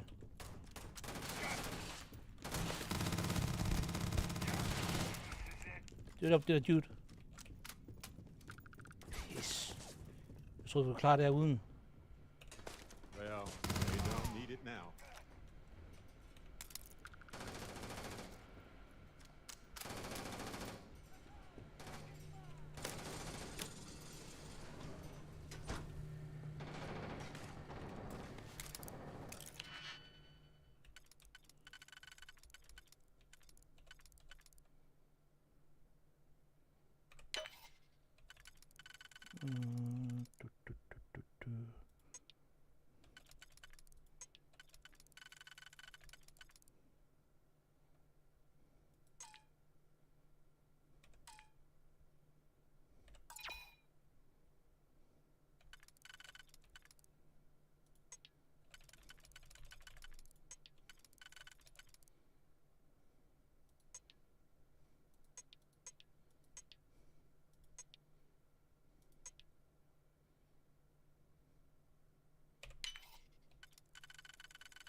Det var ikke der var den.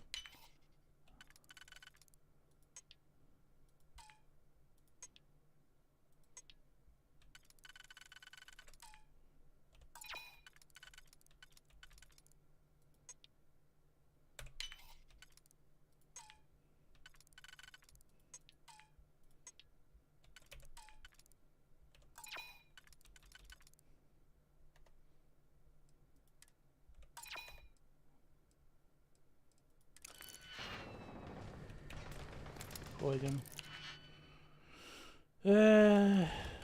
Den her vel... Nej. Så med den her. Du kan gøre den der.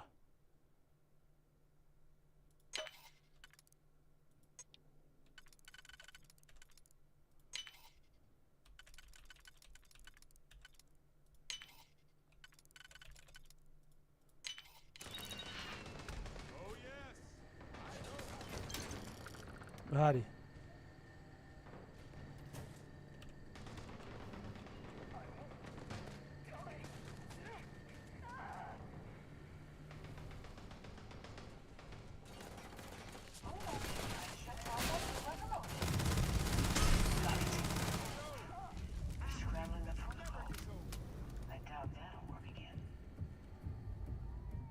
Spændende.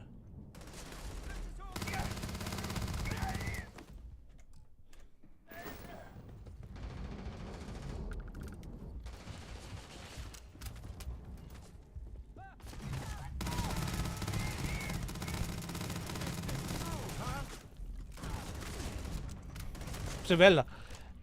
Han er ikke våben. Så det er bare sådan. Slås, slås.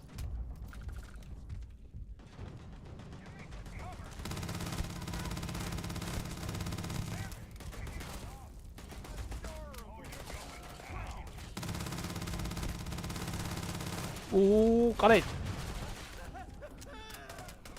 Han har fået et våben nu her. fint.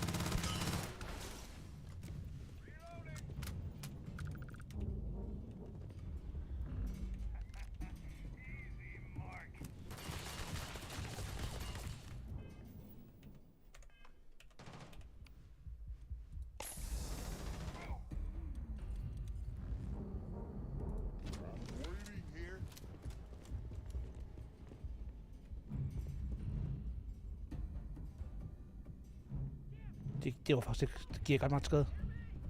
Så federe ud, at den egentlig var.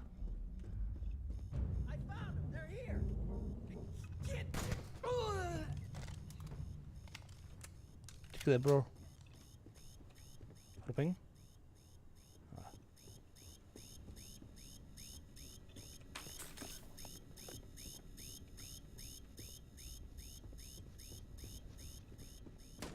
Oh.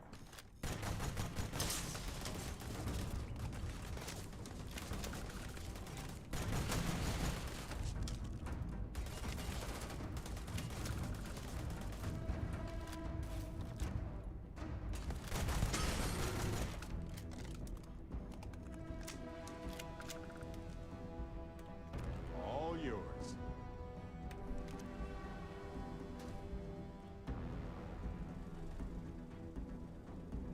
There's the door. It should take you outside.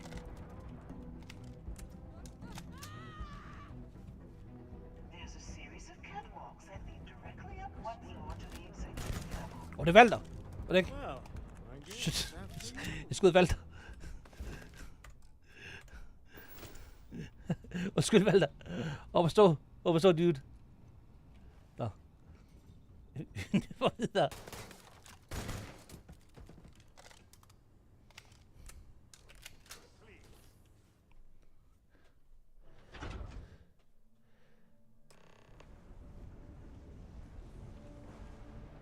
Skal jeg op? Hey, you might want this.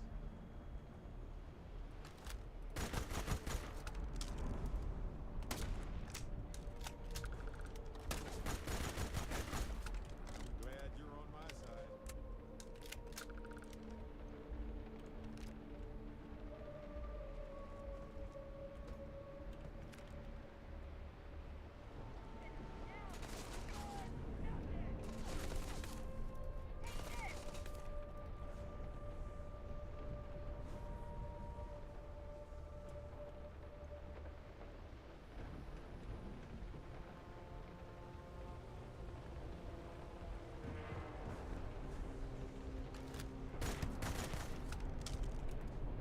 Har du ammo? Det vil jeg gerne have. Og jeg skal også gerne have en digipic.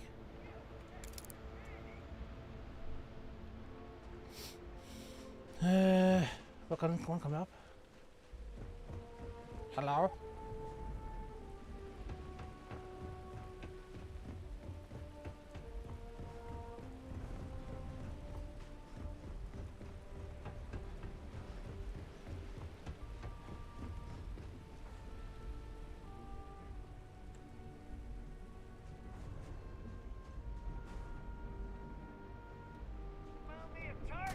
Skal vi prøve den der?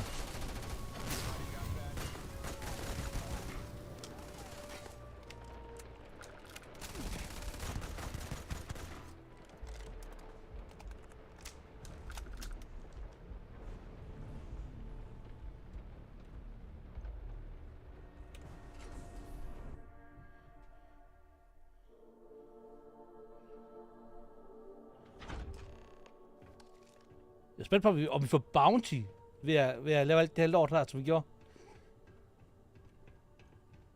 You're coming in just behind the executive elevators. I'll call the one on the far end, and you can walk right over the top.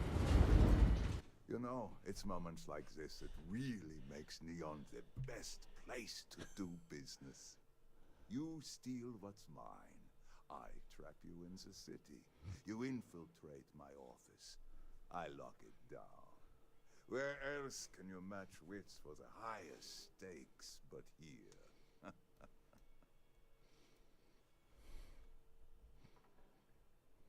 You have what's mine.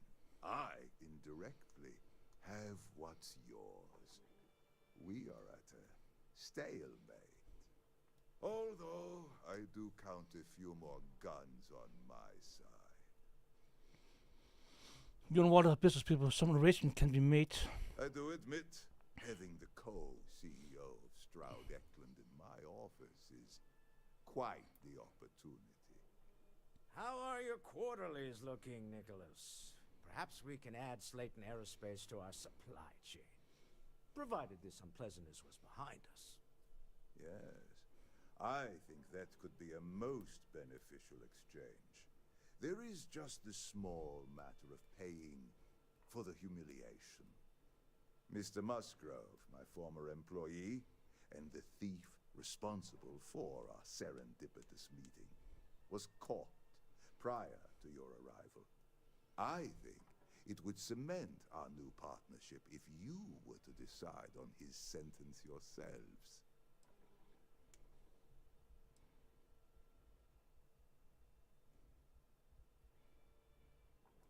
If you wish, you will have the opportunity to tell him yourself, shortly. Let the thief go with a sternly worded warning or get the authorities involved. Up to you. My security brought Musgrove to my office. I'm sure seeing you again will be a fine conclusion to your previous business. We have an opportunity to spare a man's life. I know he probably wouldn't do the same. Oh no. You. Slayton really does have a sick sense of humor.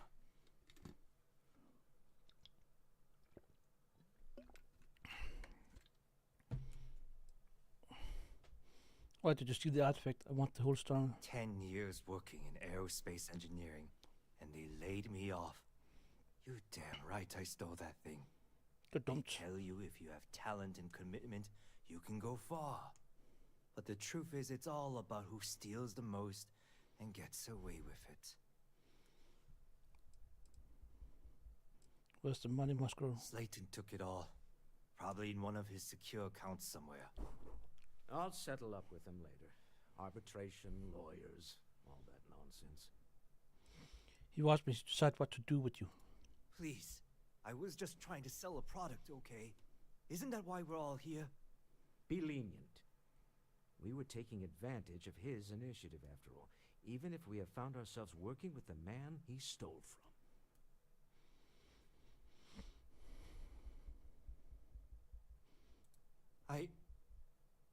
Thank you. You're welcome. But if I were you, I wouldn't expect leniency around here after this. A rare moment of compassion for this city. Very well. I'll clear things up with the authorities. You're free to go. Tak.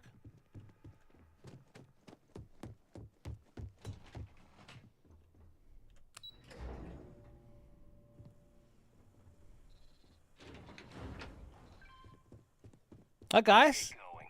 Mr. Slayton is done with you.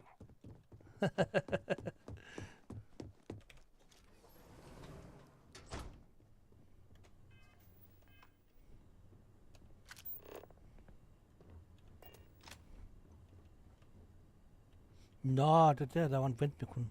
Okay. Altså, what the fuck?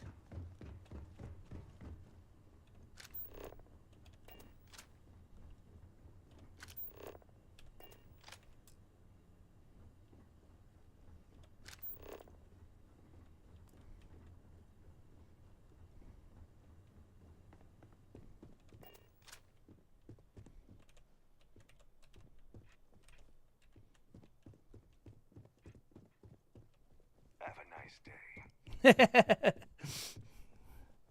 Jeg har lige dræbt nogle af hans venner. Det er derfor, han er sådan lidt brysk. Have something for you. Hvad skal vi så? You don't. Go to the ship. Okay. Det er det, vi gør så. You wear your helmet on this planet. You know that, right? You're in the vanguard. Another version of you. 60%. Your safety is almost from cut straight. What it takes.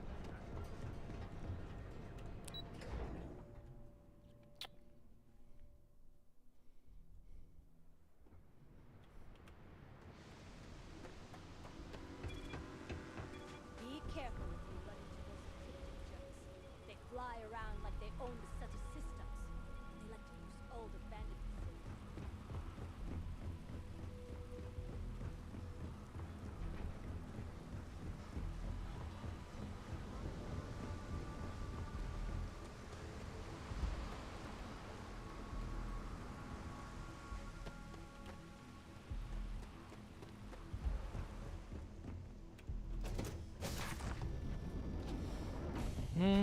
Look at this place.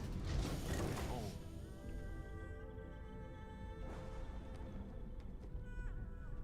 Skal jeg så? Go to the tube. Kan jeg gøre det herfra?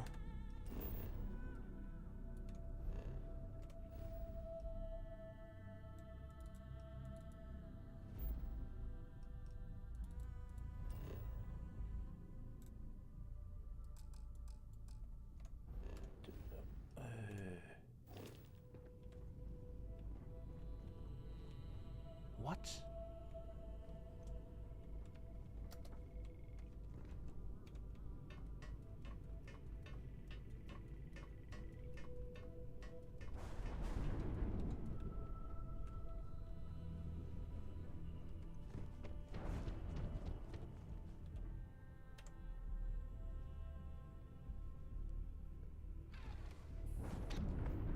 Deal with a man who wanted us dead.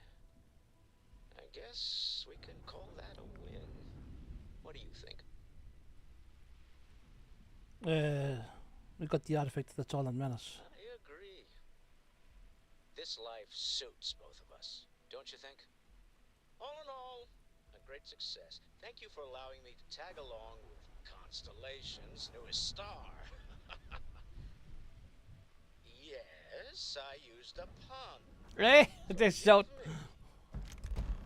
Okay.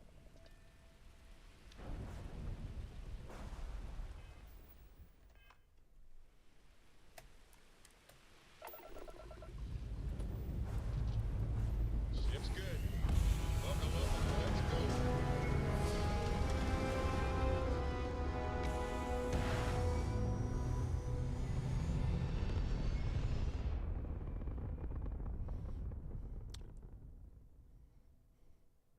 There.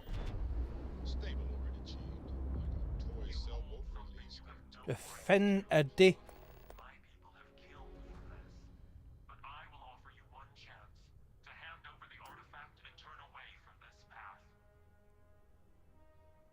Oh, that's not any type of ship I recognize.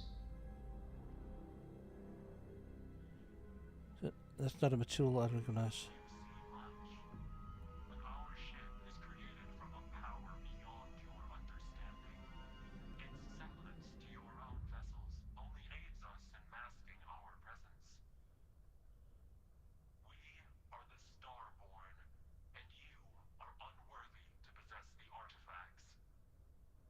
Okay. Unworthy? Oh no. So we're dealing with self-absorbed fools. Why didn't you say so? Tell us, please. What are the artifacts? What are they for? Did you make them? What gives you more right to them than humanity? Answering your questions is exactly what we cannot allow. Abandon your thirst for knowledge or drown in it. Okay.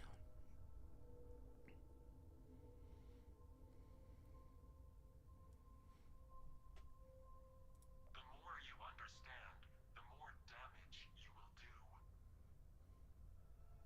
How could just knowing what you are be dangerous? Our distance from you is the whole point. We interfere now because we must.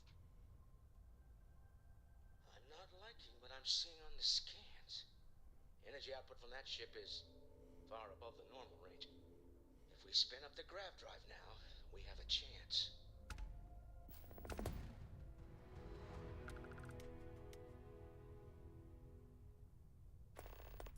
We'll get through this. Hold on.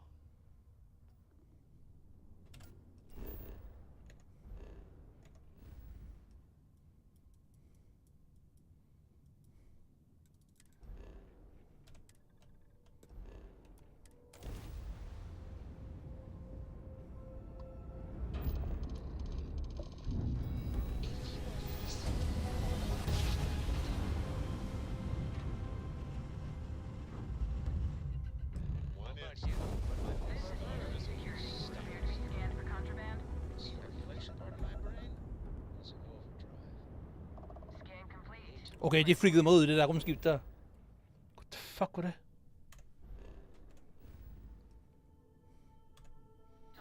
Locked immediately. Tell Noel to analyze the data off the ship's sensors. Everyone's going to want to weigh in on this.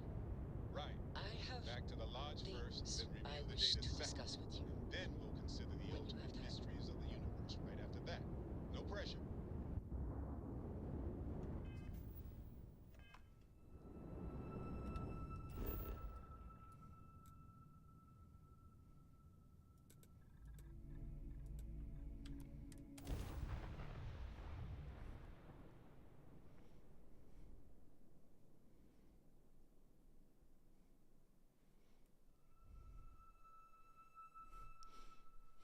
Spørgsmålet er, om det bliver sådan, en konstant ting, de kan blive ved med at jage os, de der mærkelige skib. New Atlantis don't make me uncomfortable, exactly.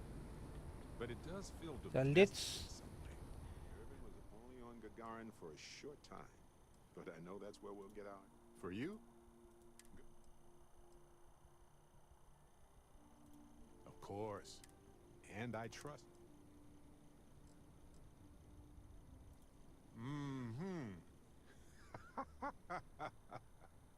He took an ancient plant from a moon that had been ejected from its planetary orbit, and he genetically modified it somehow. That's when it started smelling so good, too.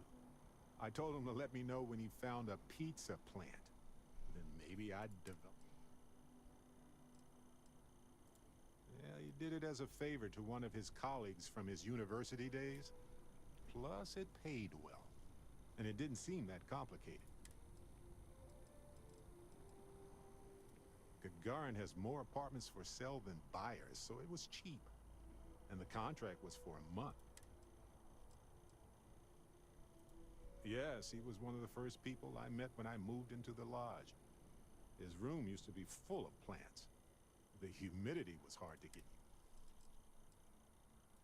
Oh, he would have loved to be part of this investigation, I bet. He always... Thanks for listening. Did you have any other personal... I hope the lawyer on Gagarin has time to review the...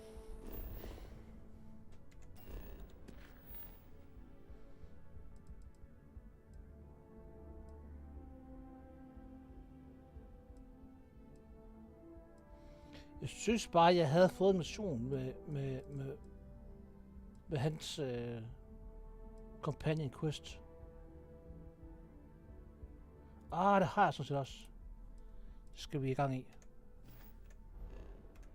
Hvad skal jeg snakke med?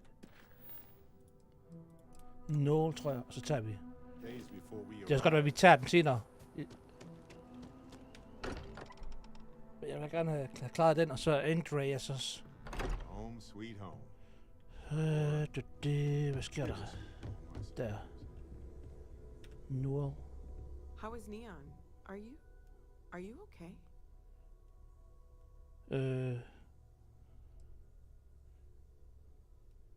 We were attacked. We need to hold an emergency meeting. Wait, what happened? Who was after you?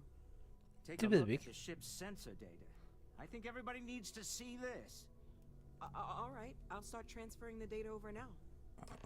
Let me just bring it up on here at the table.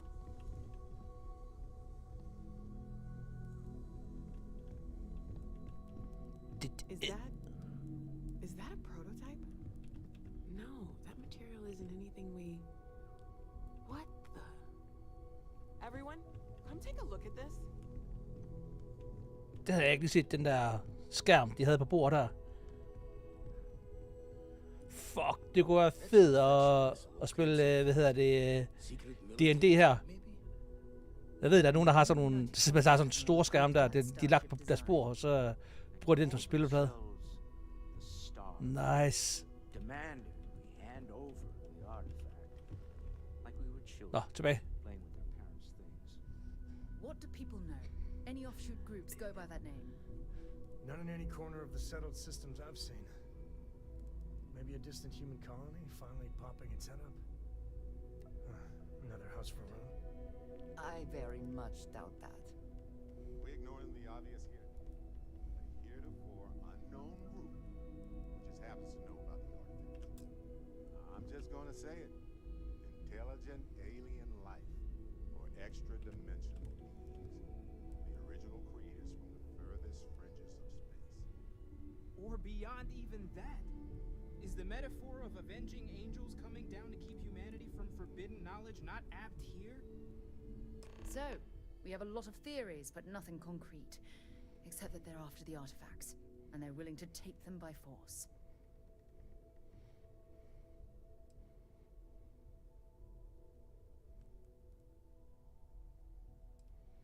The tears has mirrored they acted like they were judging us. Or what Walter said. They were acting like a parent. Worried their children are playing with something they don't understand. So, they're strong-arming us for our own good? That doesn't sound very divinely benevolent to me. Some glints of shine in the dark. Ready to hand them out as soon as you please.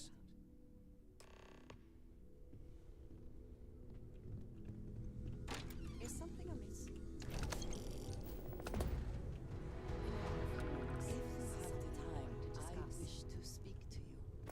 Ever since I got here, this has felt like home.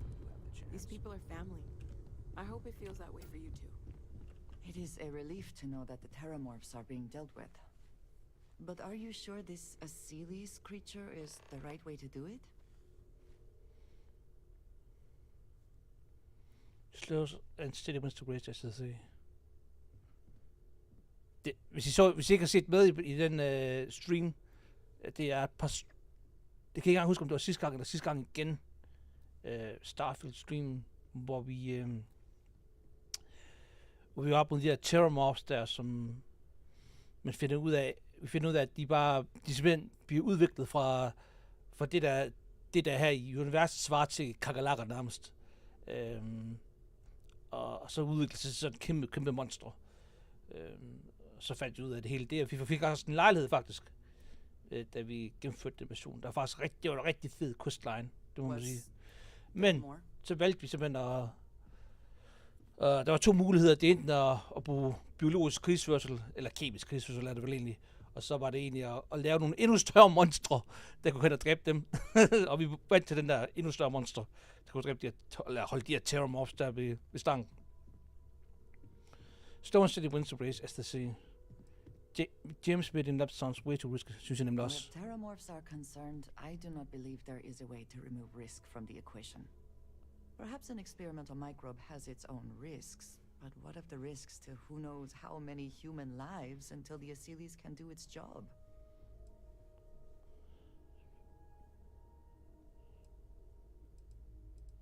I suppose we shall. Not that it matters, since the decision was made. Sure lie. I must say, I find it curious that you would agree keeping the Lazarus plant around is a good idea. It seems an additional, unnecessary risk.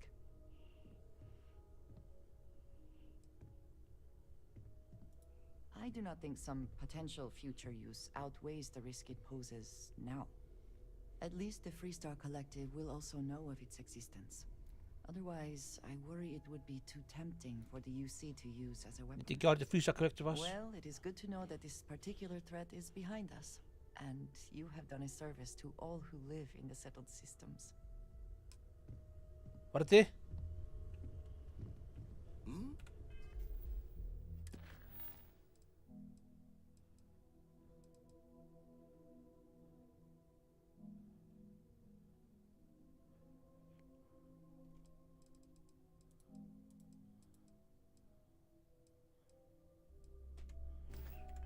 Oh, sorry. Var det ikke også Valder, jeg skulle snakke med? Inventory on the station. Do you read Next to often, fly run. Andreja?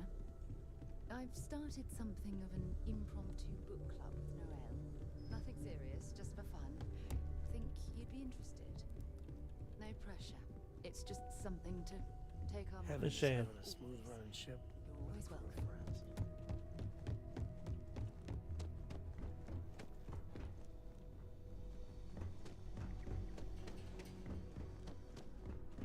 Hey, how are you?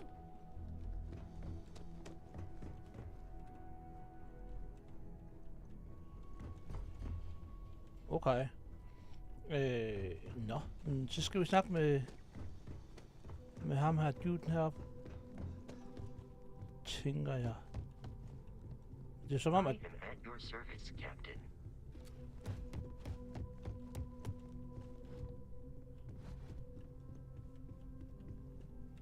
Lately, I find myself spending more and more time here. Business has appealed to me, but this is exciting. Er I okay efter den på stormen? Not my first time in a hostile negotiation, as you well know. Admittedly, I usually know more about who I'm facing off against. I'm very interested in what Noel can learn from the scans. The technology on that ship was impressive, to say the least.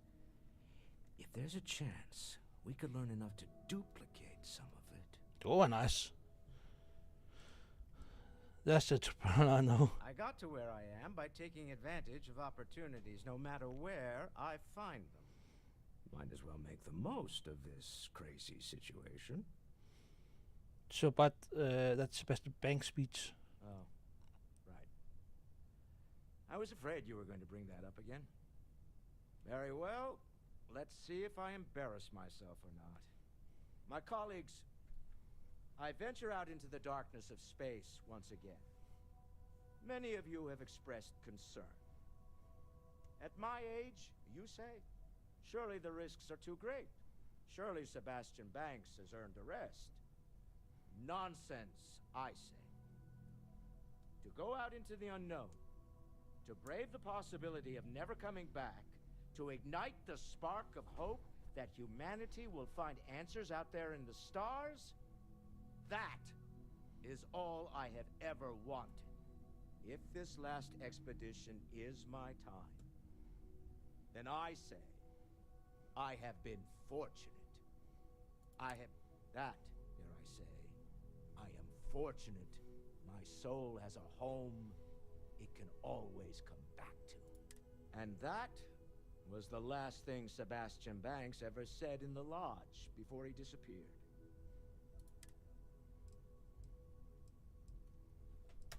You're doing Constellation proud. Alright, cool.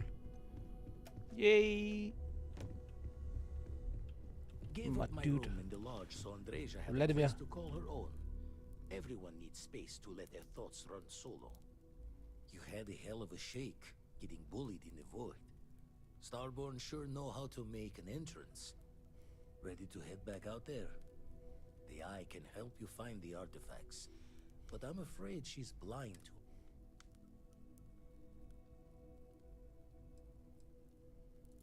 No telling the exact number, but they're getting harder to find.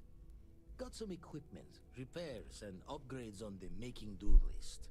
The Eye's straining to her limits these days. Give me any data on the artifact you have. Double check the safety and locks wherever you go, okay? Exploration's dangerous, even without some nefarious group trying to kill you. Dad, do you think Solomon Coe would have liked me? Sure.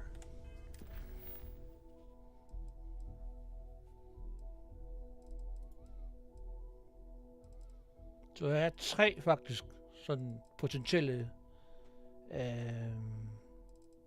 powers, vi kan finde. Men jeg tror egentlig, vi vil gå i gang med den her, tænker jeg. Det kan godt være, at vi ikke begynder at blive færdige med det i dag. Men jeg vil gerne blive færdig med Barrett, og så... Sarah, det ved jeg sgu ikke rigtigt. Jeg synes, hun er mega irriterende. Men så vil jeg også gerne Andrea, hvad den hedder. Hende, der var så sur også. Hende vil jeg faktisk også gerne se, hvad hun har, hvad hendes companion quest er.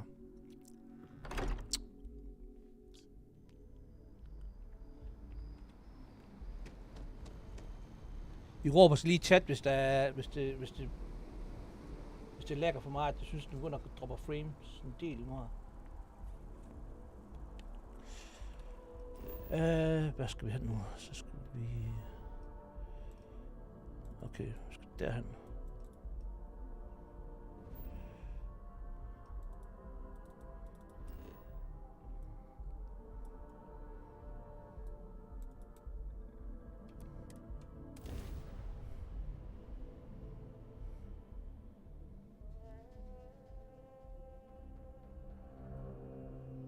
These suits separate us from certain peril.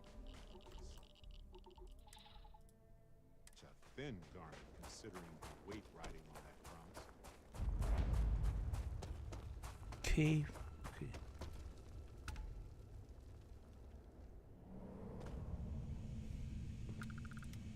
What the fuck?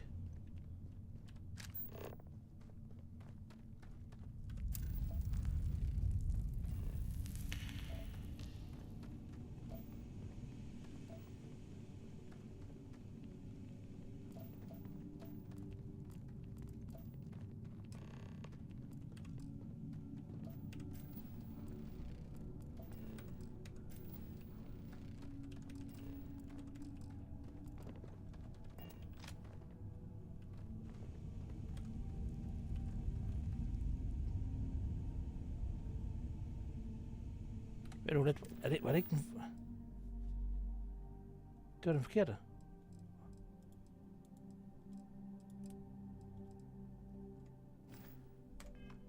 Jeg gider ikke sætte den der Heart of Mars nu her. Jesus Christ. Vi kunne godt gøre det, hvis vi er det, men jeg gider ikke.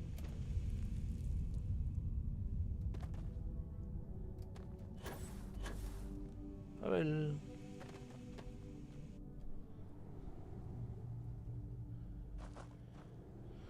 Det er ikke fordi jeg ikke vil, men jeg skal også lige finde ud af, hvad...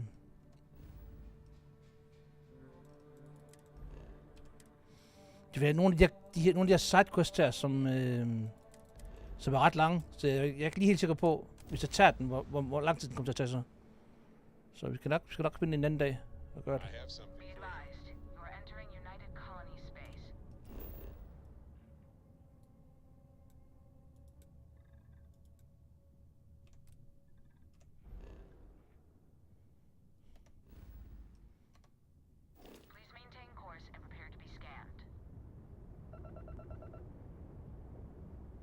Der er ikke noget kontrabande.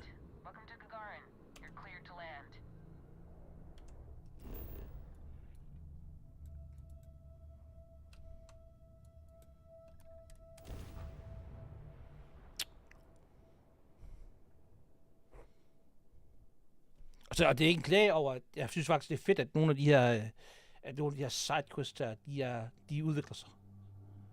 Hey, you might want this. Hey, Barrett. I was just thinking that this is about what Irvin saw all those years ago when he arrived. He probably stood here thinking that he was going to make things better. He had a good heart. We're going to take care of it, Barrett. Oh, you remind me of him sometimes, wanting to make things right. And when you said it out loud, you know, I actually believe we can do it. I just hope our lawyer is as confident. Ellie Yankton. She worked on Irvin's previous case. Ellie is one of the few lawyers on this planet who's willing to take on the mining corporations in court.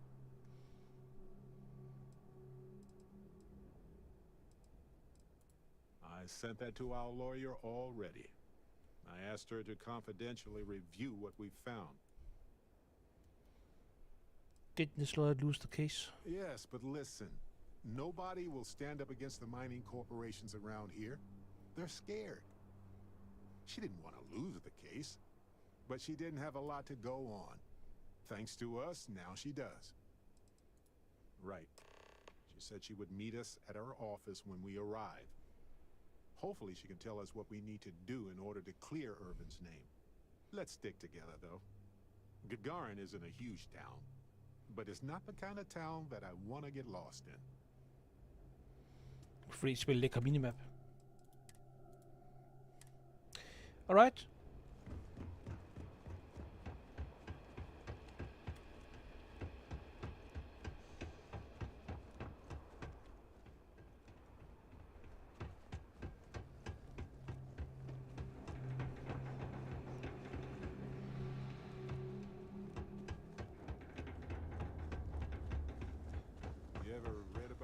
History of space flight. So det var da indviklet, det her. She said she would be expecting us.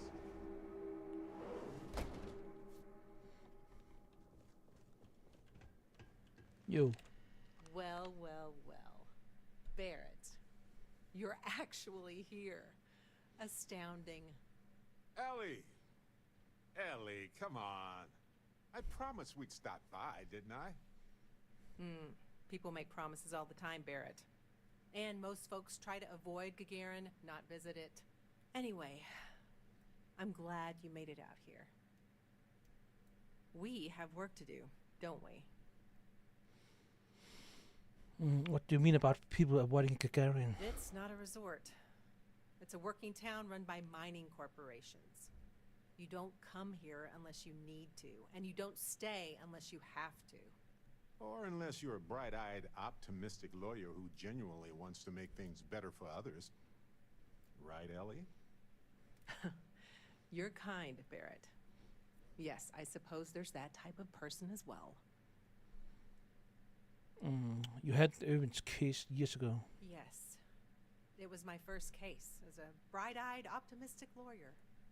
Well, starting your career with a defeat is rough, Ellie. It was. But in a way, it made me more determined. Has there been other cases like this before? Not exactly, but similar cases. But I guess A just what I'm... corporation commits a crime and needs a scapegoat, so they select someone powerless to target. The quintessential Gagarin tale. Indeed. Down to business. Perfect. What do you already know? So we already know that Irvin worked for Hephaestus Mining Company years ago, and they blamed him for catastrophic economic and ecological issues here on Gagarin.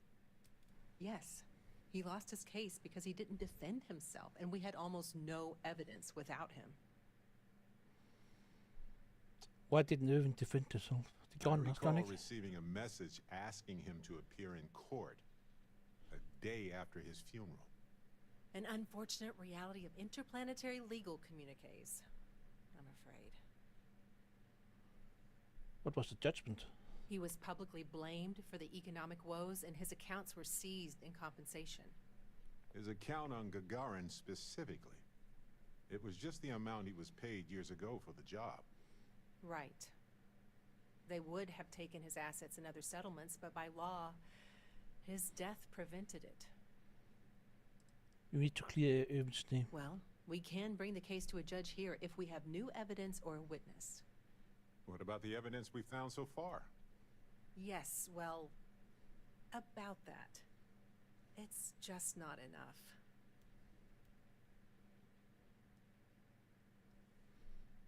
Nothing we found is good enough. Not on its own, no. It's circumstantial. Helpful to support our claim, but not enough. We can find more evidence. In order for me to go before a judge, I'd like to have some solid evidence pertaining to motive.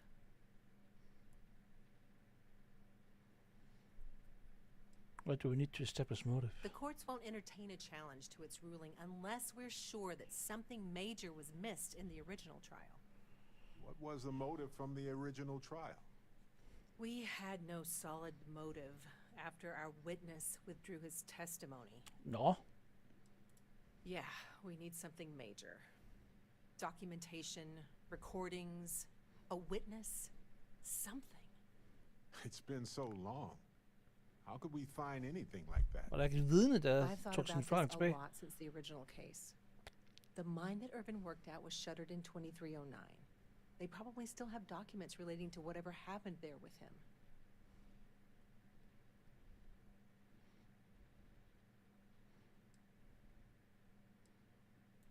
Not necessarily. To Hephaestus, it might be cheaper to run away and let the dust bury it all. Do you know which mine Irvin worked at? Not really. All I know is that it's a Hephaestus mine from 20 years ago, somewhere on Gagarin. I don't have a couple decades to wait for you to search them all, so we'll need to narrow it down. Point us to the mine Irvin trying to work, please. That's where you come in.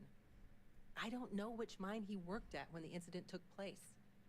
In theory, you could find that information on a Foundry terminal, if you can access it. You'll need a passcode. That's the hard part. Besides the Foundry records, there also might be something in Irvin's apartment. If he knew he was being framed, he might have held on to some documents there. Jeg kan flirte midt i sådan en sag her. Okay, slap af. Let's search the Irvin's apartment. You might have documents. Makes sense to me. You've been hanging on to that old apartment this whole time, Barrett? Yeah, it was easier to not bother with it. Not like it's worth anything in this economy anyway. I hope you still have the key. I have it. Figured maybe I'd sell it while we were here anyway. May as well, right? Hopefully that's enough to work with for now. If you'll excuse me, I have to get some court documents ready for this case. I should still have the key to Irvin's apartment. I hope it's worth our time, but I can't be sure.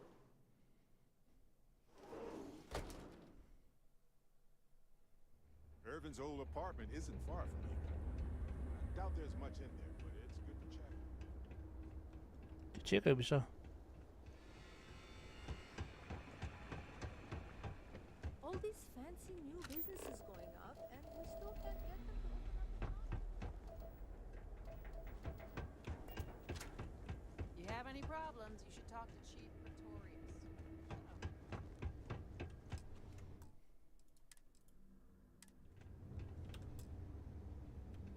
Here, use this key.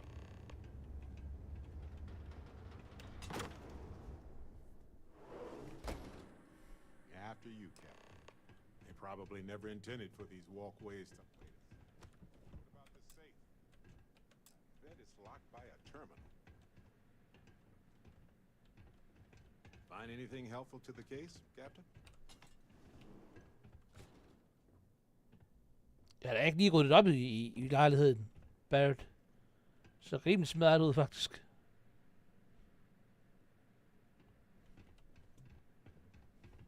Well, I'll be. If you ever doubted Irvin's genius, look at all this. Still. Father's apartment purchase sent anniversary gift to Barrett. Meet new co-workers at the bar. Messages. Irvin Madani, you will receive my desire and your found. Vi har fået et foundry passcode nu her. Eller hvad?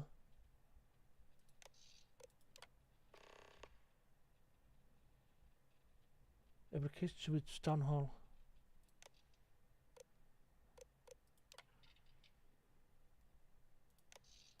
Welcome to the team. Irvin, you have to talk. It's about the job. If you can, please reach out. Start the job.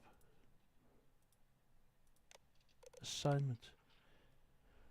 Terminate Alpha Predator near the assigned mine for Hephaestus Mining Corp. This is a highly intelligent Alpha Predator that seems to have recently emerged near the newest Hephaestus mine. I've been assigned to work with Dr. Helgi Hawkinson to uncover why the creature is so aggressive and whether it's anything to do with the mine activity in the area. Sweetheart, I know this is going to be a long job. I'm going to report it to cheer you up. I know how much you like the ones that are cut and fun. Don't worry about me. I just got busy on new sounds already with Sarah. That's keep me busy until then. Okay.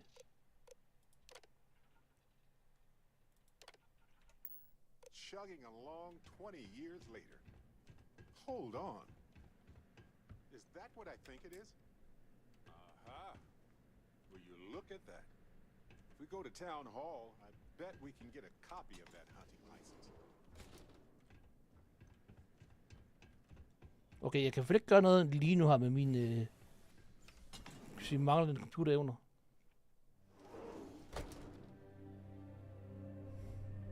I have something for you.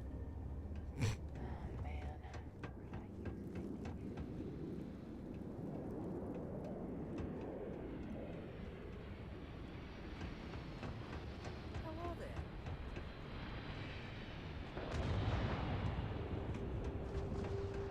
Til town hall eller herinde. Jeg tror lige vi gemmer, guys. Harti.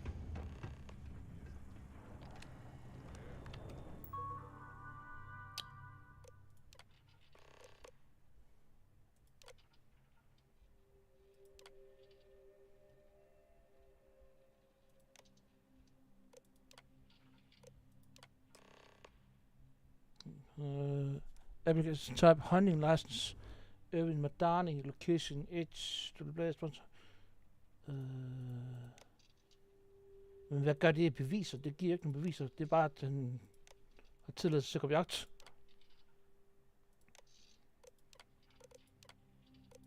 Jeg har det hele her. Okay.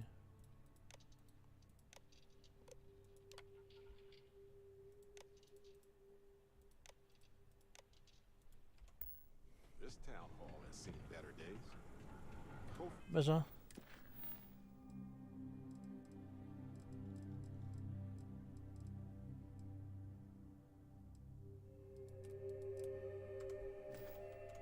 Well, you have public access to computers.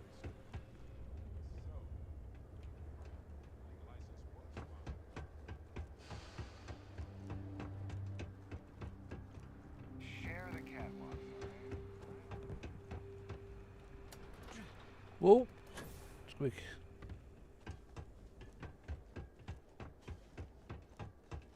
I don't miss all the extra heat from the old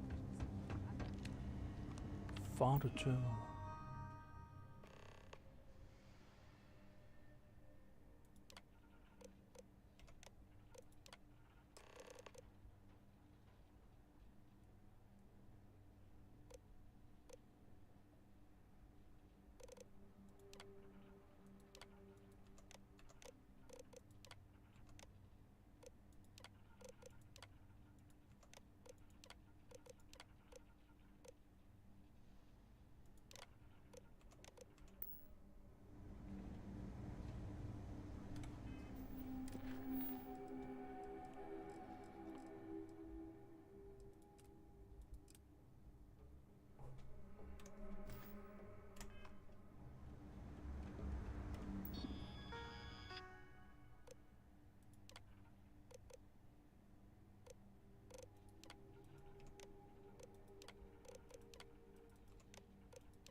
Rough day, right? Friend, I don't get paid to chit-chat about work. I need to access to find the terminal to find the code. That information is confidential.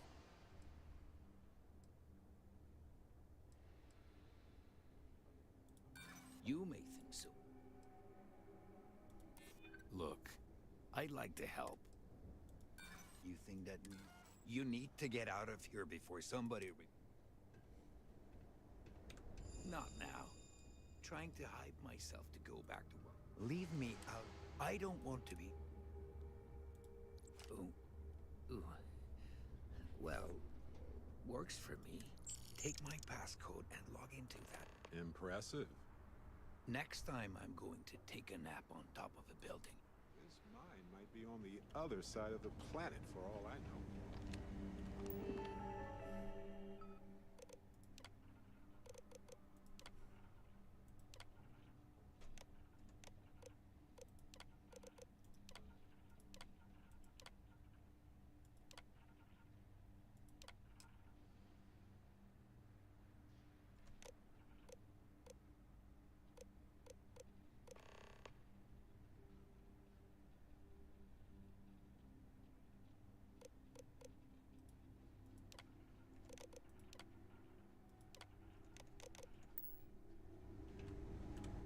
Og så har vi nu.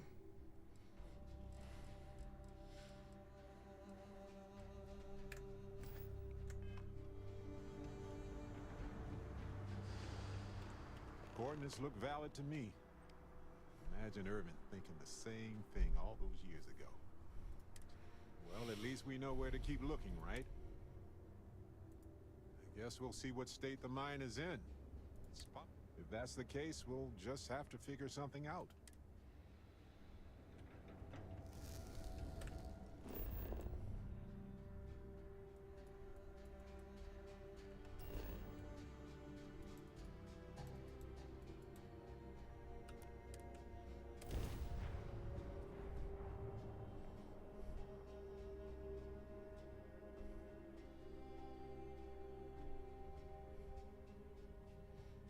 respekt på, var der ikke et monster ved det mine der? Var det ikke det? Careful.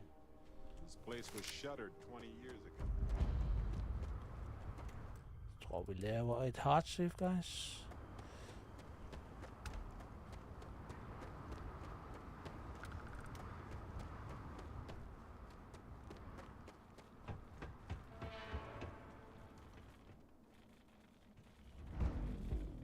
What the fuck?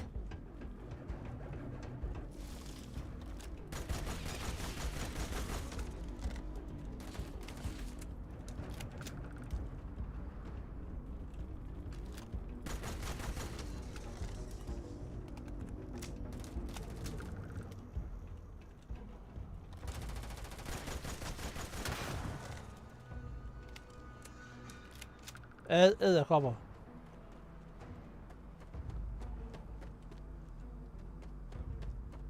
Back to business.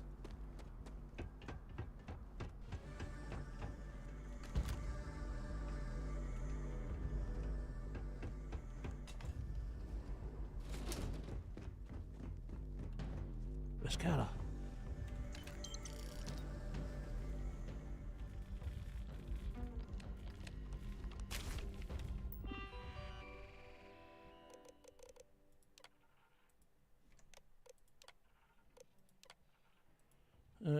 Conduct an mother to the Irving. Terminal local predator assist Dr. Hegel to Cavan Lake memos.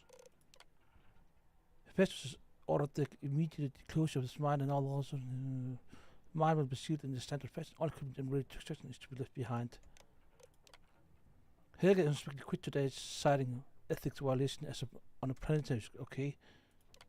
Various construction is over and no more predators or animals have been found at the mine. It's a miracle. Year 1 is complete. We are not at full production. Site expected to fully deplete far ahead of schedule due to the volatile gas. All right. What the fuck?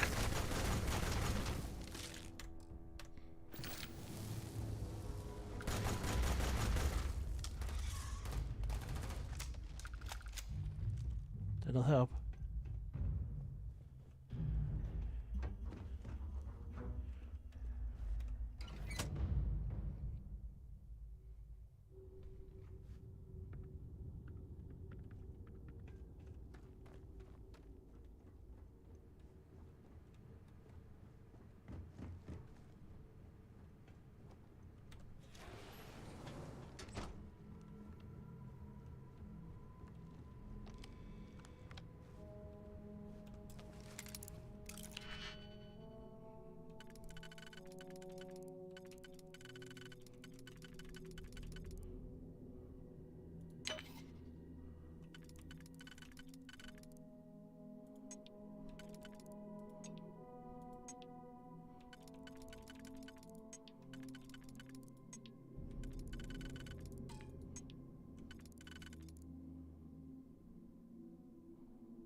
Then I'll come to like what I have to say. Irvin, I include your analysis in my papers which are sent to the main office. Thank you for helping me collect and analyze the data. I sincerely hope this makes a difference. Dr. Hawkson, the data tells a troubling story. Could the microbial colony network be poisoned by the chemicals from these mines? Okay. It was the destruction of the bacterial colonies, not the apex predators. So, they ruined the ecosystem here, and it had nothing to do with Irvin. This is it. This is what Ellie needs to see. Nice.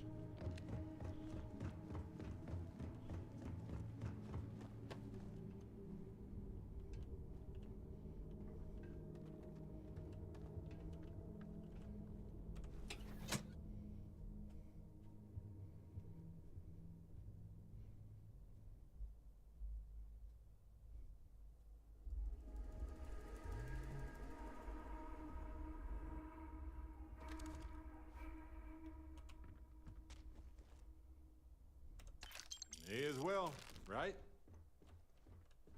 Alright. Er der mere?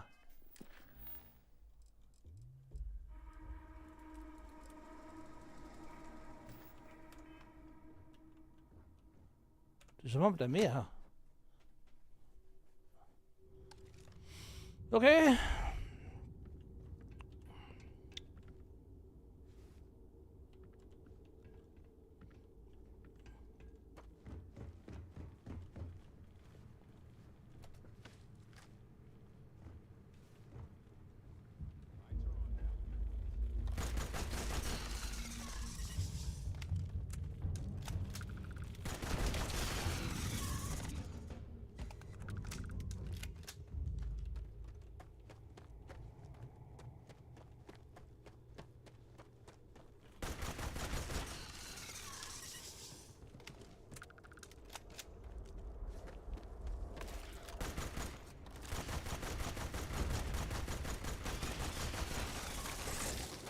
Åh.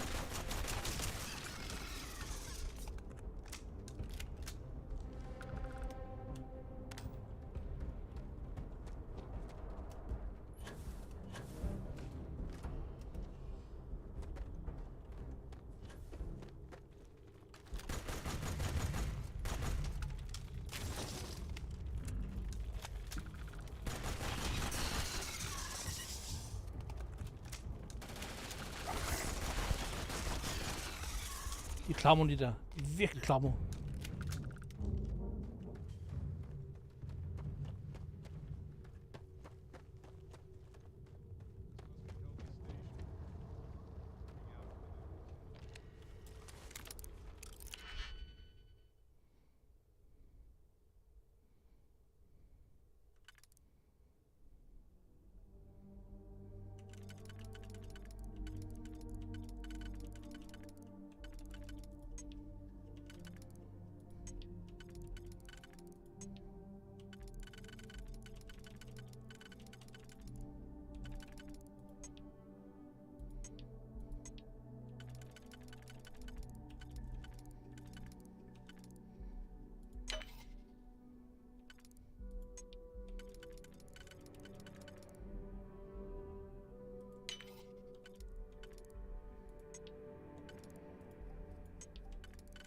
Den der skulle have været på igen.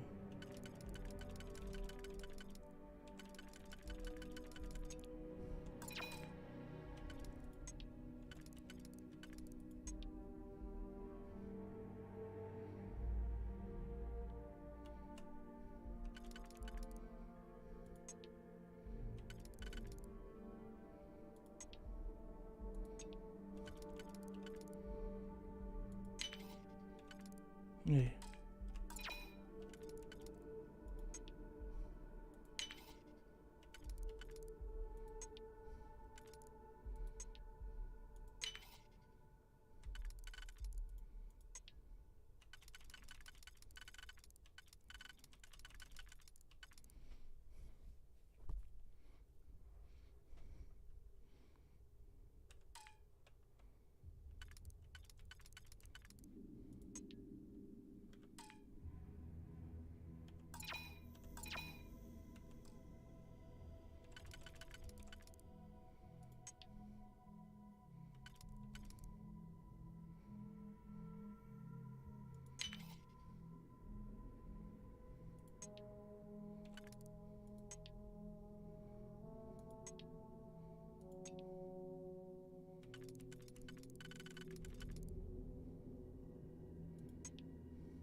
in the collapse.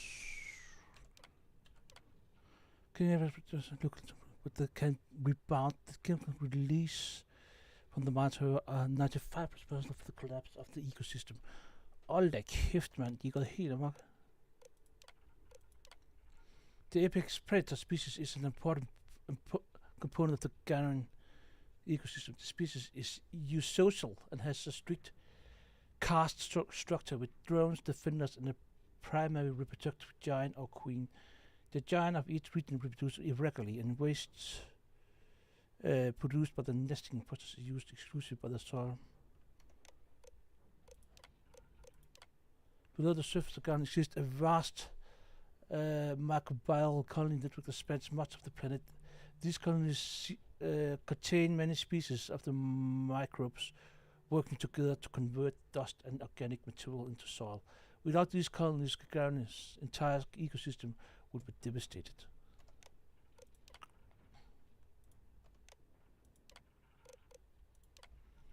If a local queen giant is in the regional hive, one of the drones is promoted to queen by consuming the remains of the previous queen.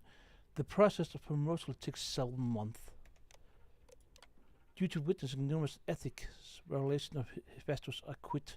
This is my 180 report about the severity of the situation. What Hephaestus is doing in these mines will cause the biome to become unstable in the short term and will ruin our environmental permanently in the long term. Hold da kæft, mand. Seems like Helgi tried to do the right. Vi er under angreb.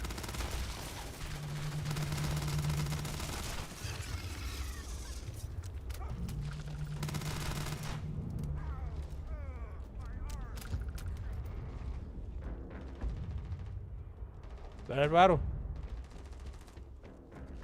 Nå. Det kommer nok.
Er der flere beviser hernede?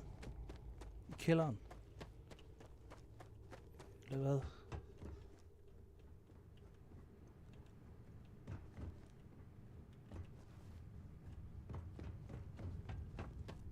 Har nogen gjort det? Det lyder til, at der er et eller andet deroppe. Skal vi se om det.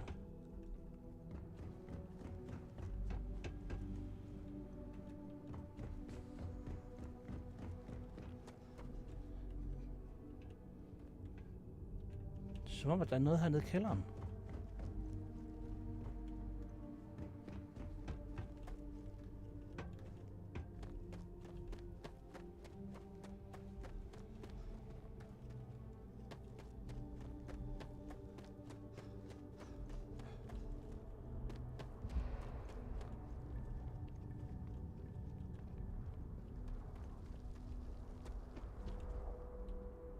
I don't know. Vi prøver bare at bakke op, og så må vi se, om det beviser nok. Og så må jeg jo tilbage igen.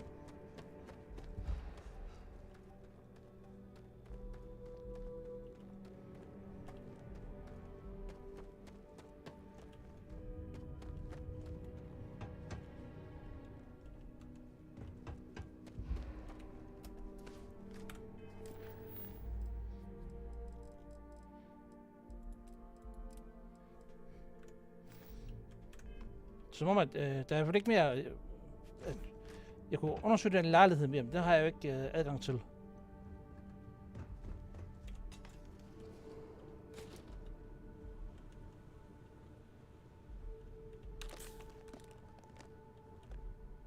Eller det har jeg jo ikke nok evner. Jeg har ikke høje nok evner til at kunne hacke den computer. Så jeg tror bare, vi skal present det der evidence der til hende her... til hende advokaten. Så ser hun har nok. Tænker jeg.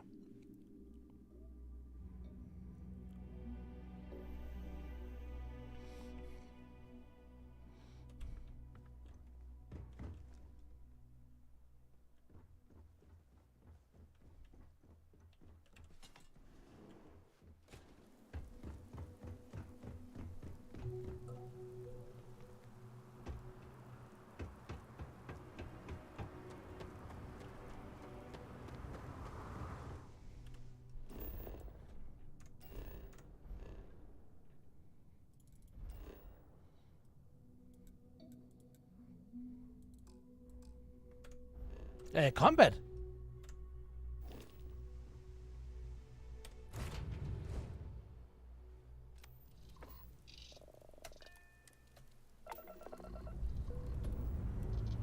er fordi de der monster der, de flyver rundt om en.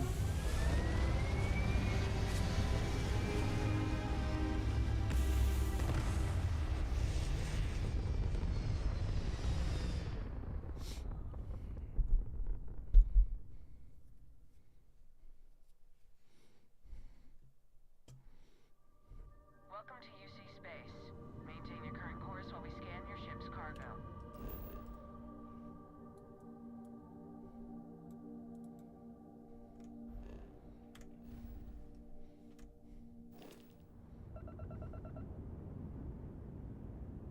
And we're done.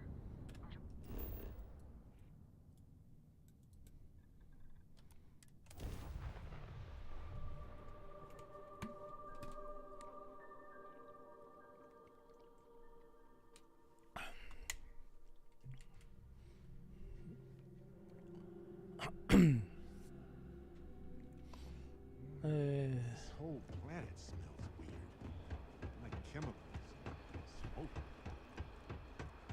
I was thinking about going for a hike outside the canyon.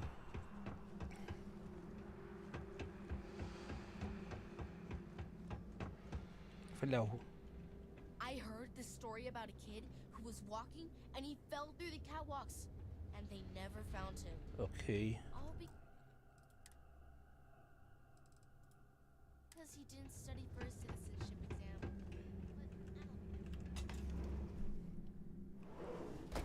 Ellie! Hello? Welcome back, detectives. Welcome back, you two. How was the trip to the mine? You're gonna love this, Ellie. Okay, someone better tell me. Come on. We found the coordinates to Irvin's old work site and went there. Huge battle. Huge battle. Pew, pew, pew. Barrett, please. You should have seen the plants in there, too. Weird stuff. Anyway, you read over the documents we found there, right? What do you think? What you both found in that mine is remarkable. These documents show that the chemicals released by the mining process contaminated the ecology even before Irvin was tasked with removing the predators. And they also show that Helgi informed Hephaestus of the issue, and it was repeatedly ignored. And with that, I think we've got ourselves a case, my friends. Yes! That's what I wanted to hear, Ellie. Woo! Yes, but it's still likely to lose. Because what we really need now is Helgi as our witness, and that is a problem. Helgi's documents are nothing without him there in court, explaining them to the judge. Does Helgi still live around here by any chance? Sort of. He's, unpredictable, though.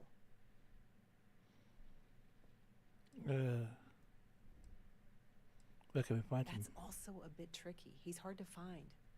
Doesn't really stay in one place for long. You might ask Dr. Kayala. She checks up on folks who fall through the cracks sometimes. You'd have to convince her to tell you where he is. That might be hard. Sounds like we're making a stop at the med clinic. We'll be back when we convince Helgi to be a witness. Listen, if he refuses, then he refuses. Can't force him. Yeah, we don't want to press him too hard. The last thing we need is him refuting what he wrote. This is going to take a light touch, but I think we can handle it.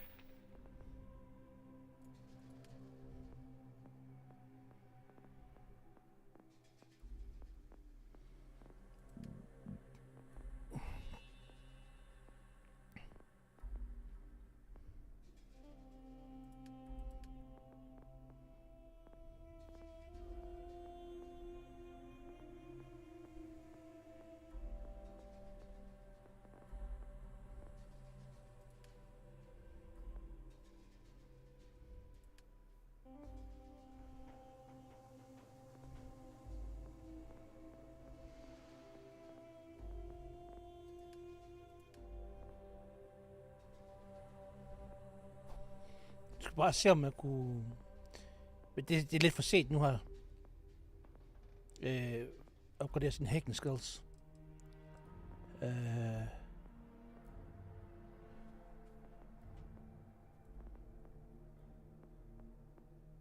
Tech, combat, social. Det er ikke social, vel? Nej, det tænker jeg heller ikke. Science.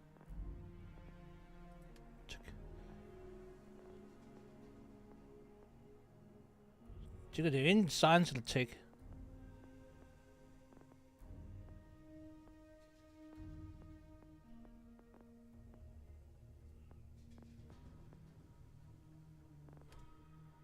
Nå, det er også lige meget. For jeg tror ikke engang, vi har nok til at... skal vi grinde en masse lort? Det gider vi heller ikke.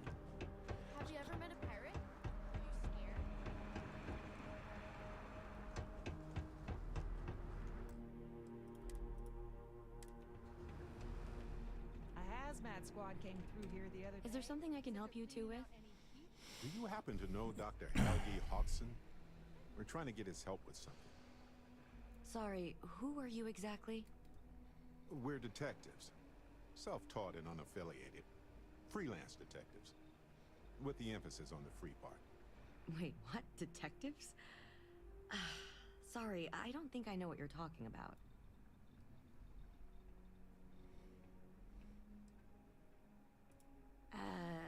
No, not really.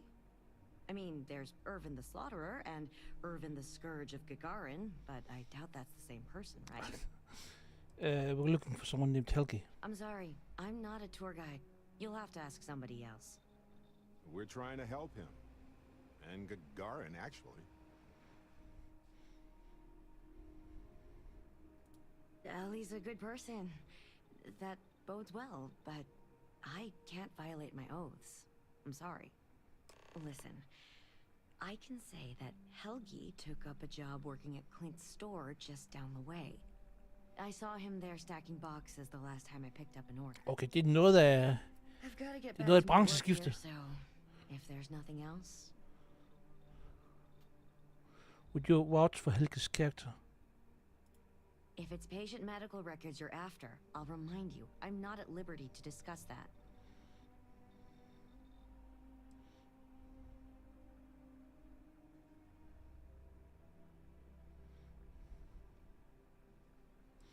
Only as it returns to his coherence at the trial. We're thinking of taking Hephaestus to court with Dr. Hodgson as a witness. Given his situation, we're worried the defense might cast aspersions on his character, even question his mental health. That's unfortunate, but not surprising. Look, if he agrees to testify and grants me permission, I could vouch for his well-being. Thanks, Doc. If he does end up testifying, we'll definitely need you for the trial. Ellie Yankton will be in touch. No promises, given patient confidentiality, but I'll do my best. I need to get back to my work now, if you don't mind.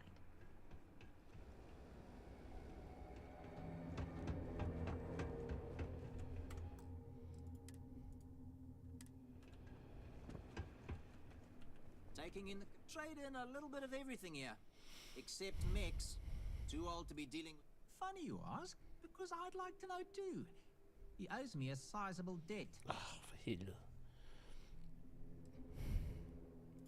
Nobody is going to know where he is aside from someone who knows the underbelly of Gagarin. And that is Lizzie up at the bar. That's who you need to ask. Would you watch Helge's character? You sure you got the right person? Helge and I have had several run-ins in the past. I'm sure you borrow him from him too. Me? Borrow from Helge? Not that I recall. We just need someone to serve as his character witness, given your long-standing reputation in the city. Sure, I can say a few words. I like Helge, but fair warning, I'm not gonna lie for him. If I'm testifying under oath, it'll be full of the good and the bad.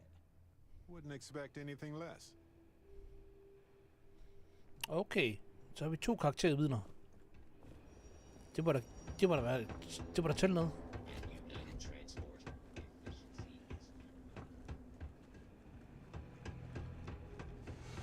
Kom lige, giv mig her også. They said Art Mine coming here was going to Yes, the detectives. I heard about you. The detective. A reputation already? I'm impressed. Slow news day, I guess. Heard you were someone who can help look at people. I serve drinks here, friend. We were told that you are a local crime. We serve drinks here. Here's a list of our specials for today. There's nothing on here. Oh, that's strange. Here, let me fix that. Don't worry, it's just the one sale today. Oh, right. Of course, it's a number. Here you go, Captain. All yours. 4.000.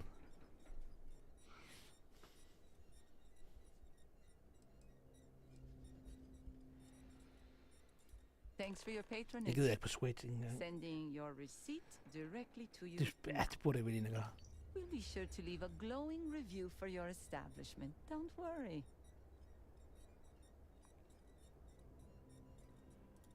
Wait, so let me get this straight. You want the bartender to testify he's not a lousy drunk? Yeah, that's the angle we're going with this. Yeah? I'm full of good points. Bunch of corporate marionettes moving in. They think we're just a bunch of cheap factories and dumb labor that'll leap at whatever scraps they toss us. But Gagarins are tough by default. We've got exactly zero Overvej lige need den her of kabinhave. condescension. Og hænge det der efter det vil. Okay. Happy to take your credits anytime. Det er lejligheden.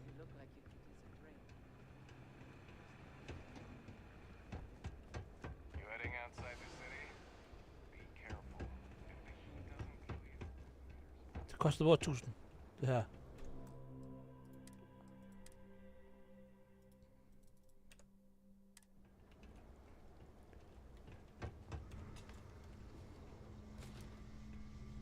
Hey, Helge! I suppose you're here to tell me I've won a ticket to a new planet, huh? Sorry, Doctor. Not today. We came to Gagarin to investigate Irvin Mandani's contract with the mining company a long time ago. Ring any bells? Irvin, yeah. Biologist. Hunter. Yeah, I remember him. Why? Who are you people?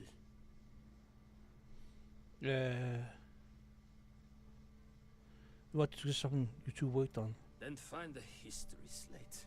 An ancient history slate. Because that's what it is. Please. Irvin was once one of your colleagues. He was the one Hephaestus blamed for an ecological disaster about 20 years ago. Do you remember any of that? No, I don't remember lies.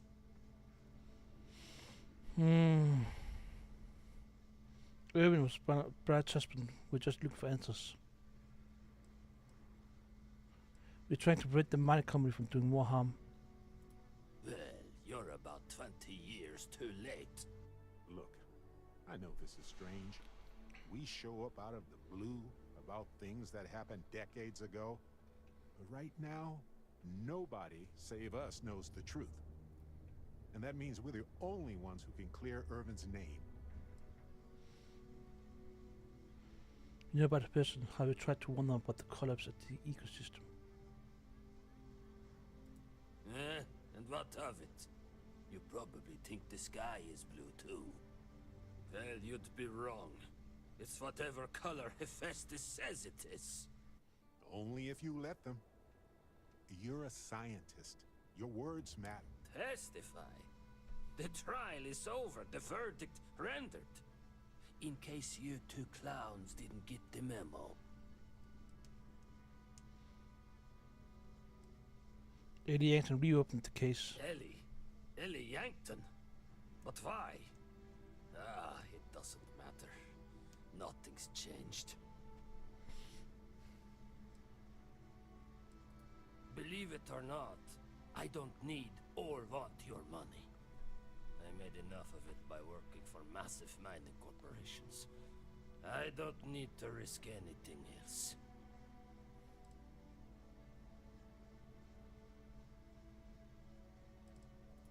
Because I tried before, and they threatened me. They said if I ever left Gagarin, they... I left my wife to protect her. She didn't deserve any of this. Any of my mess. I cannot do that. Why is this so hard to understand here? Fuck, den vild den der. Hard to argue with that.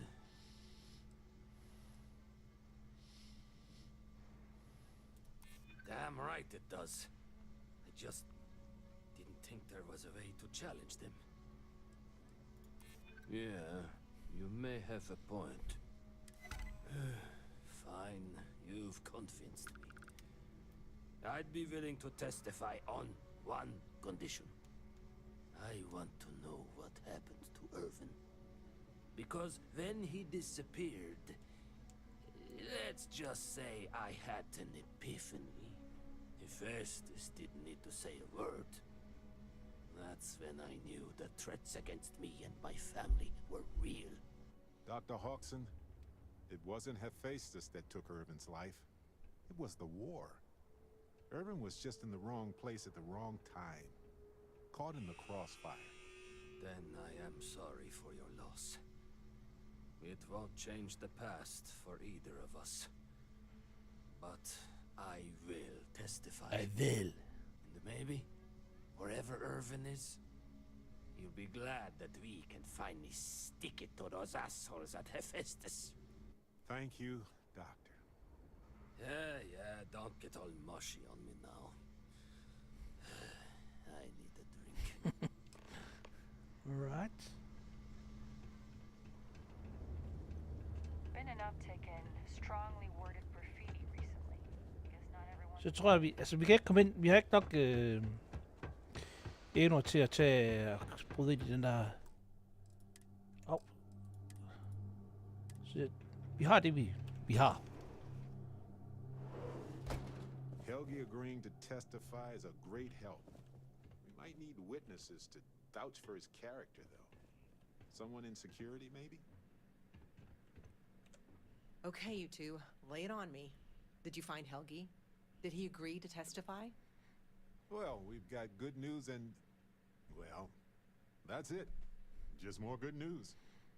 Okay. Does that mean he said yes?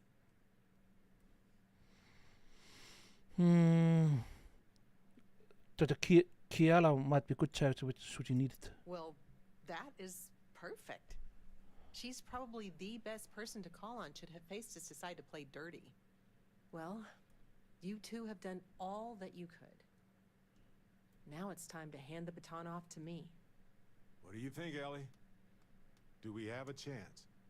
You've done a pretty decent job gathering evidence for this case. So what's the verdict? In this case, I'd say spoilers are appreciated. I am cautiously optimistic we can win this case. Optimism is good, especially from you, Ellie. We'll likely be able to clear Irvin's name and charge Hephaestus with a number of crimes. The only challenge I see is getting all of that and recompense for Helgi. All in all, though, really outstanding work. We wouldn't have gotten this far without your efforts. And I've got to imagine that wherever Irvin is, he appreciates it too. Agreed, Ellie. And thanks for being our anchor in this. We should probably get out of Ellie's way and let her do her thing. We can talk more in private. Wow, we actually did it! Solved the case. And hopefully clear... I feel like... What's the old saying? A great weight has been lifted off my shoulders? But it's actually true. I feel like I'm 80% biomass and 20% aerogel. Okay.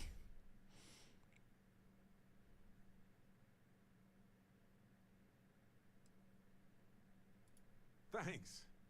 I was trying not to be too optimistic about our chances, because that's when a cosmic reversal kicks in. But I think it's okay in this case. We've already proven Irvin's innocence, and I trust Ellie to explain it. I'm feeling great. Although I could do with some wine and cheese. Why stop at emotional satisfaction when we can indulge in the culinary too? But if I can be serious for a moment, thank you. I couldn't have done... That makes 2 of us. 3 if you count Harvey, and who wouldn't? He's practically family. In fact, Harvey's got a little explorer in him too. According to this slate I found, turns out that our spiky friend's been all across the galaxy. You know what? He just might. But it's probably best you chart the course. Harvey doesn't do well with things that require hands.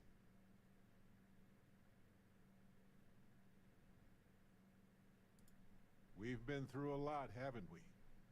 I had forgotten what it was like to work with someone so closely. On top of everything else we've done together and with Constellation, investigating Irvin's case with you is something I'll remember forever. I've come to realize that some events, some people, stand out as pillars of my life. Yes, some of them do. And if we're lucky, they... to be who we are and experience the range of emotions that our bodies and minds have evolved to comprehend. And the definition of that changes for everybody. If one is fortunate, you might even notice events and people changing you while it is in motion.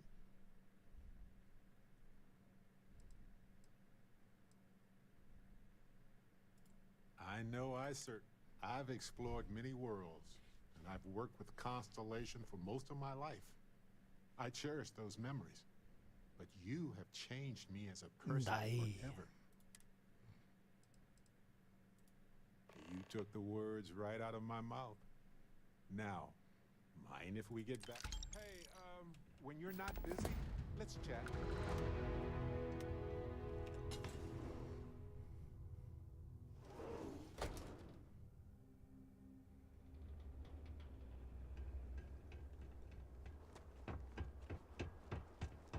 Welcome back.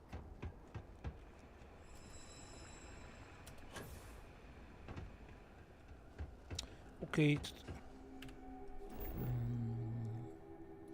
Jeg tænker så, at vi tager tilbage til Constellation, så skifter vi min makker ud med hende, der er den... Jeg skulle sige... Ej, det skal jeg ikke sige. Hende er det sure løg. Det kan jeg godt... Det ord må jeg godt bruge.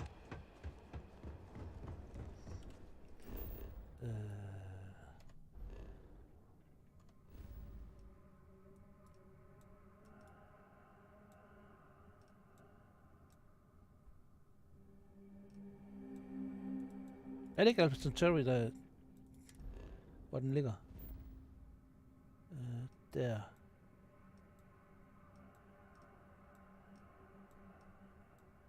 Det er Gagarin, det er Jameson. The Lodge, det er lige præcis der.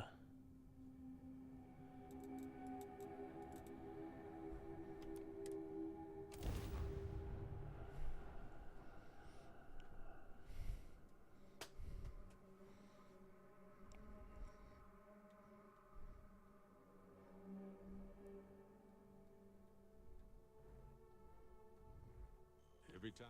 No, now isn't the best time. I need to talk. Ah, my friend. Dish. I have to talk about the Starborn. Do you have... I already evaluated us for hallucinate. It could be the dawn of... Or... It could be an elaborate prank or any number of mundane explanations. Time travelers, hvordan det?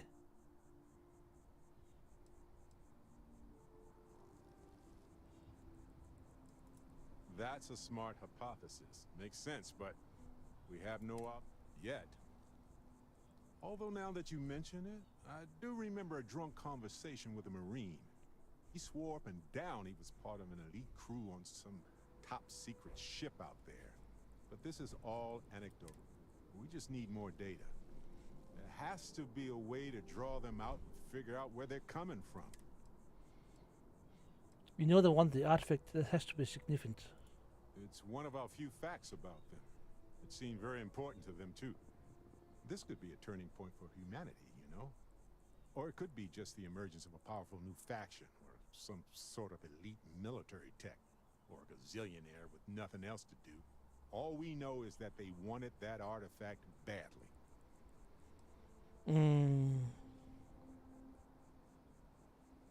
We need to know what the motives are. Agreed. That is going to require more observations, more encounters with them. And who knows? Maybe we'll never see them again. Det er jeg ret sikker på, vi vil. So now isn't the best time. I need to talk with you later. What? Space is so hostile. No matter what you could have done different, we'll have to mark it in the console.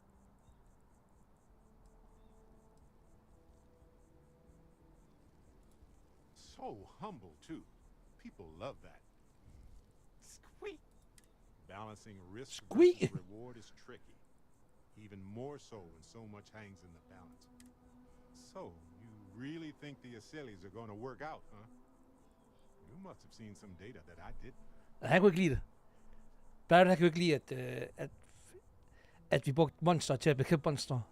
Jeg ved godt, det er så lidt... det er lidt Godzilla-agtigt, ikke? Der er et monster der, men lad os lige få fat i den monster til at dræbe det. Er det ikke Godzilla, der gør det? Det kan jeg sgu ikke huske. Nå, det er også lige meget. Men altså, det der kemisk krigsførsel der, det er altså... Det kunne jeg bare ikke. Awesome. Det var måske dårligt, den der can mutate. Everything has a chance to mutate, and most mutations are harmless. But I get it. It's scary. It's definitely riskier than dropping off some wild animals. Oh well, it's done. By sealing the Lazarus plant away instead of destroying it, I'm worried we've made things riskier.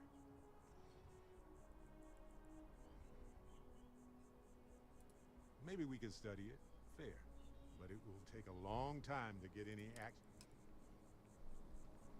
Okay, så vil jeg have... Jeg synes simpelthen, Rhea, hun er her. Så vil jeg da hende med til... som makker. But I do realize how fortunate I am to be a part of all of this. Good luck out there on the fringe. Andrea. Feel free to help yourself at the bar. I don't drink, but...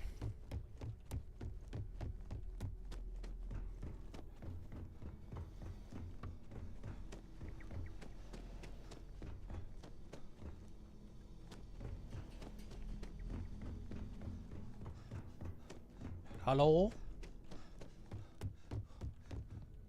I am at your service, Captain. Nej, tak. Der står Walter. Dragon plejer nogen, og så han gjorde han ikke. Var det ikke her, han stod?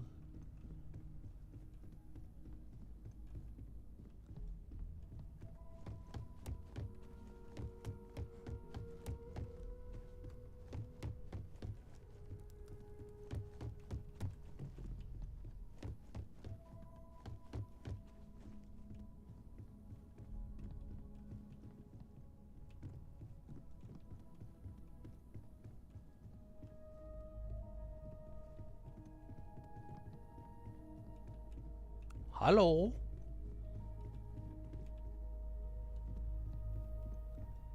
Det sagde. Hey dude.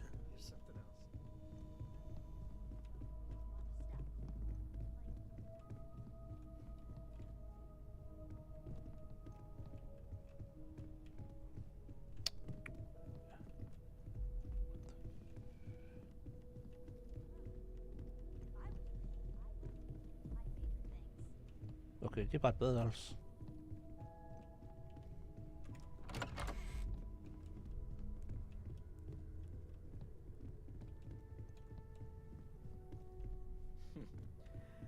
Well, I suppose that station in orbit is.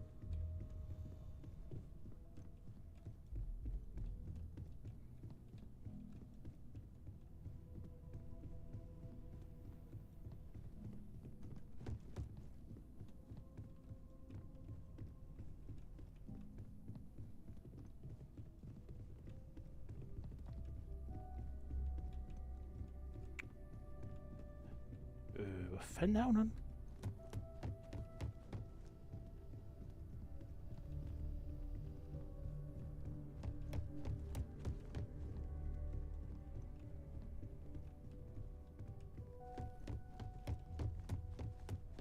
Det er hun hernede, og har jeg misset hende.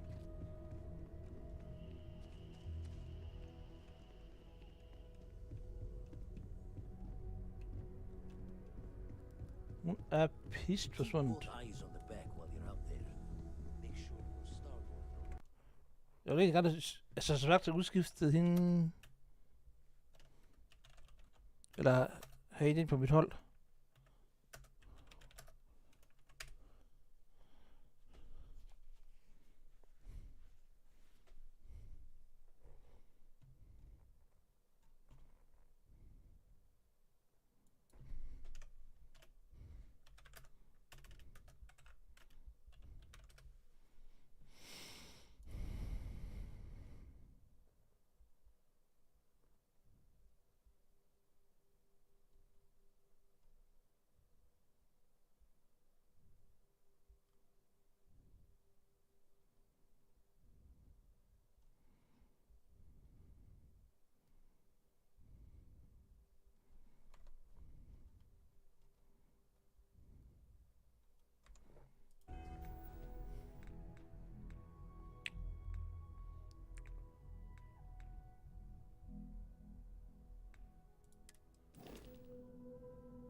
Så hun er faktisk på skibet.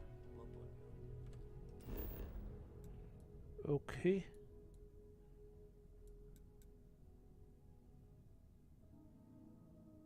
Hvad er det hedder?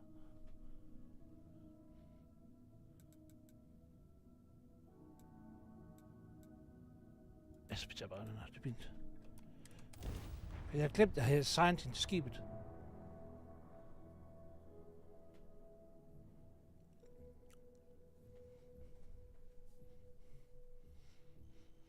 I have something for you.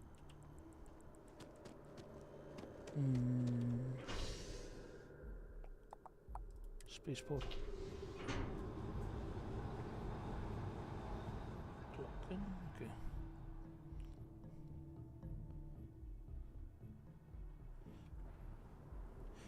Fordi så er planen, at jeg skal opbygge et relationship med hende, altså. Og det tror jeg, vi gør ved at tage de her nogle af hovedmissionerne, og så måske også tage afslutte den her Crimson Fleet questline.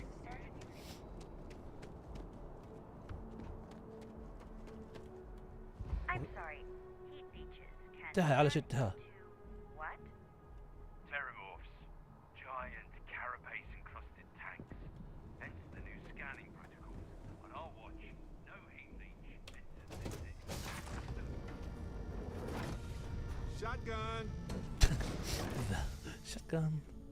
Okay.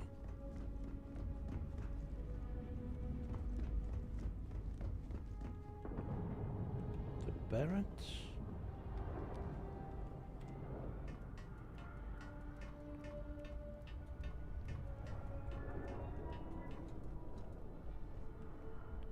Down. Right. Fucking hell, man. Here to shoot the breeze? Shoot the breeze? Nej, ikke lige. Andrea. Ah, hello.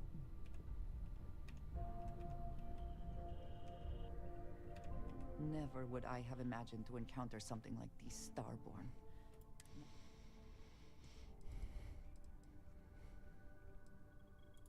I think many have felt that way at one time or another, but to see them in person is something else, is it not? Regardless of how impossible they may have seemed before now, I must say that I do not like being threatened by anyone. The kid is trying to scare us away from something. If so, what would that be? Clearly, these Starborn are connected to the artifacts, which would mean that they are also connected to that temple you found. Did they make these things? Have they appropriated them? This all implies there is something more, something we do not yet understand. You are right. And it would seem that if we do, we may well cross paths with these Starborn again. We will need to be on our guard from now on. They seem to know much about us. Perhaps we can learn more about them to make it even. We should return to our search then. Hello.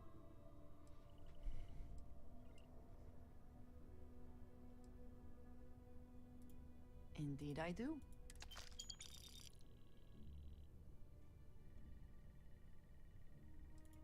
I'm at your side. You two go on. I have academic journals to review, and the galaxy's cheesiest hoagie to devour. Det lyder lækkert. An interesting mix of activities. I hope they are both enjoyable. Alright, så jeg fik en Drea som makker nu her. Så der er de her, så er der den her.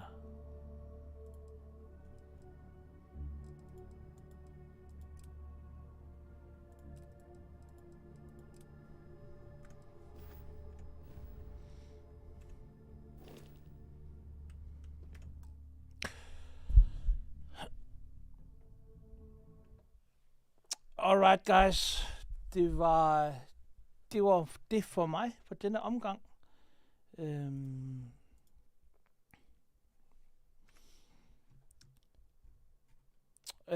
Jimmy og William, tak fordi I kom forbi chatten, så hej.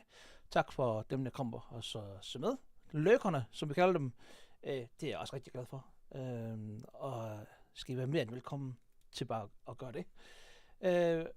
Jeg streamer igen klokken 9 i morgen, hvor vi spiller noget Prison Architect. Og det er jo første gang, jeg prøver det. Så det bliver...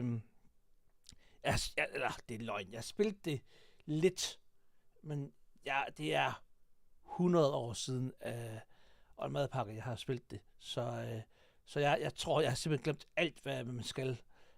Og jeg tror kun, jeg spillede det i en time eller to. Og så kommer jeg væk fra det igen. Så det prøver vi igen. Det prøver vi i morgen. Klokken 9. Som sagt, dem af jer, der ikke har hørt det endnu, eller har set det endnu, så er det jo efterårsferie for mit vedkommende. Det betyder, at jeg også tager nogle formiddagsstream. Og de formiddagsstream, det er, det er ikke sådan, det er ikke noget, der er sat.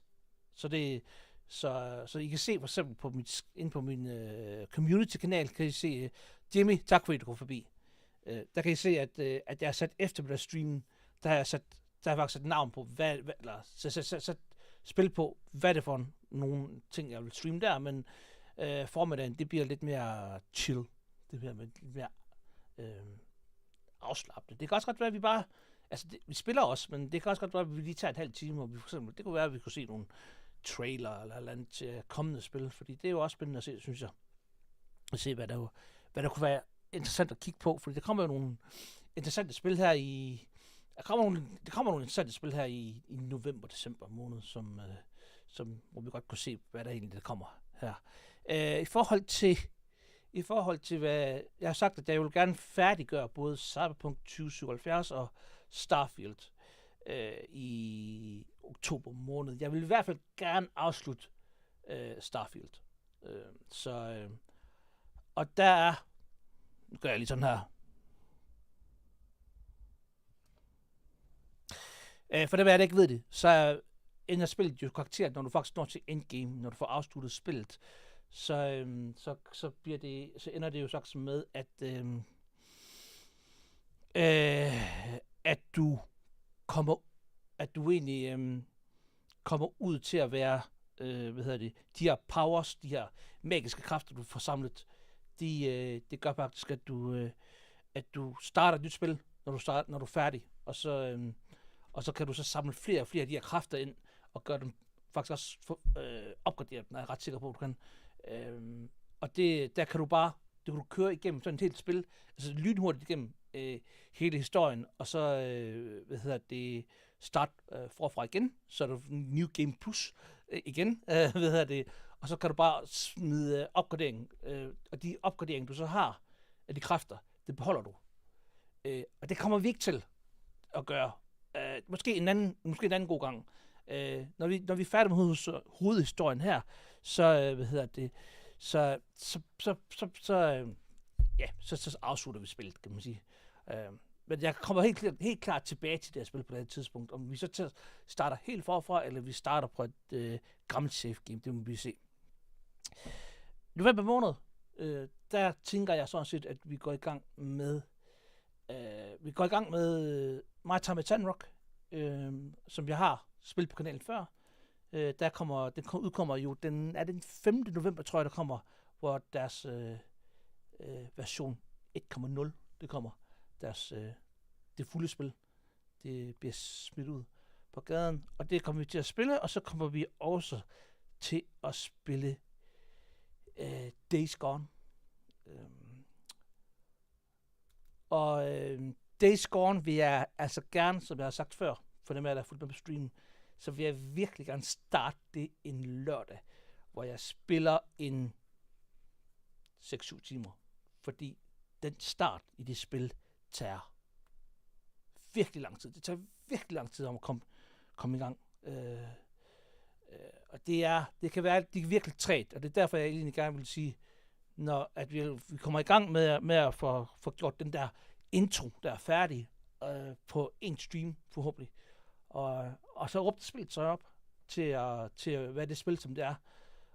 Og det er et rigtig godt spil. Jeg synes, historien er fed, og jeg synes også, der er nogle fede aktiviteter, nogle fede missioner.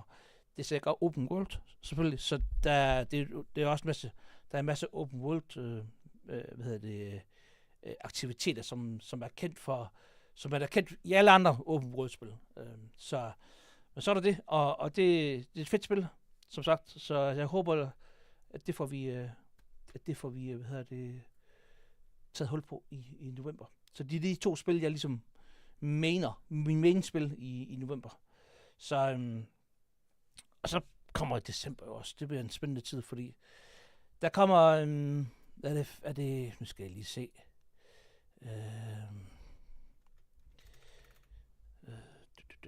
Games in December. Hvad er det, der kommer? Det er, nu skal jeg lige se. Det er Frontiers of Pandora. Det er rigtigt. Det er det. Og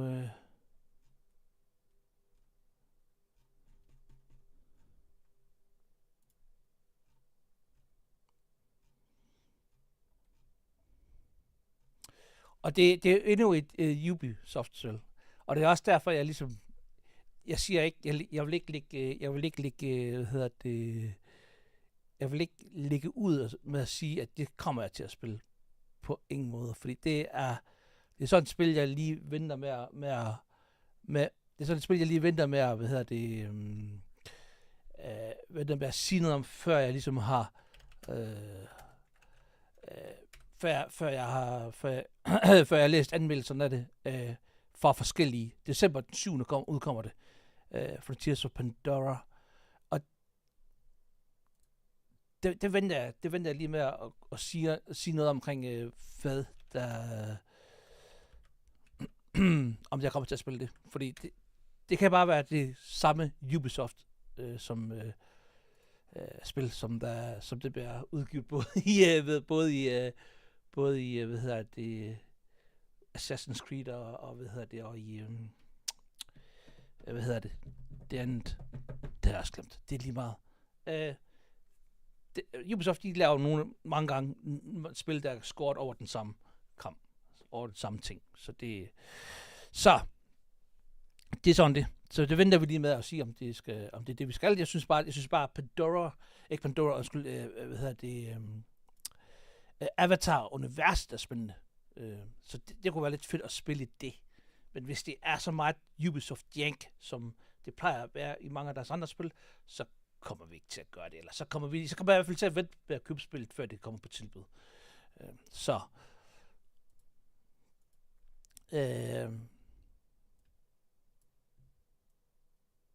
talte jeg med en kammerat i weekenden, der snakkede lidt om Far Cry. Tak for det, JB. Det er netop Far Cry, jeg tænker på. Og jeg har nævnt det før. Assassin's Creed Mirage venter jeg også med til at købe, før det kommer på tilbud. Og så spiller vi det. Spiller vi nok en streamer det. Jeg kan godt lide, at det faktisk er relativt kort. Så jeg tror, de siger en 20 timer cirka. Jeg ved godt, det er noget lort for nogen, men og det skal være så langt som muligt. Så skal de spille Assassin's Creed Valhalla, fordi det formår de virkelig at strække ud til noget forfærdeligt lang tid. Men jeg kommer faktisk ikke til at betale fuld pris for det, fordi det, jeg læser om det, er, at der er nogle af de her, det som Ubisoft har prøvet at snakke om, at de gerne vil lidt tilbage til de gamle rødder, der er fra Assassin's Creed 1 og 2. Det var ikke perfekte spil. Så nogle af de ting, som der var lidt træt, som har de så set også taget med i Assassin's Creed Mirage. Og der vil jeg så sige, der kunne de godt have udviklet sig og ikke have gjort det. Og det er selvfølgelig ærgerligt. Så det venter vi lige med. Men vi har Cyberpunk i den her måned, og vi har Starfield i den her måned her. Og så kan det også godt være, at vi tager nogle weekend streams, hvor vi spiller et eller andet. Og der er I selvfølgelig også velkommen til lige at give jeres besøg med, hvad I tænker, jeg skal gøre der, hvad vi skal spille der. Så det er ikke, jeg spiller ikke horrorspil, det er det eneste, jeg ikke kommer til at gøre. Der er simpelthen for stor bangerbuks til at gøre det. Anyways, guys. Som sagt, så streamer igen klokken 9 i morgen, og tager sådan en eftermiddagsstream. Jeg tror, det er sat til klokken 16-17 stykker. I kan gå ind på mit community fællesskab, og så kan I gå ind og kigge på, hvor jeg har sat tidspunktet der. Så vil jeg bare sige tak for i dag, og så håber jeg selvfølgelig, vi ses i morgen, eller ses en anden god gang.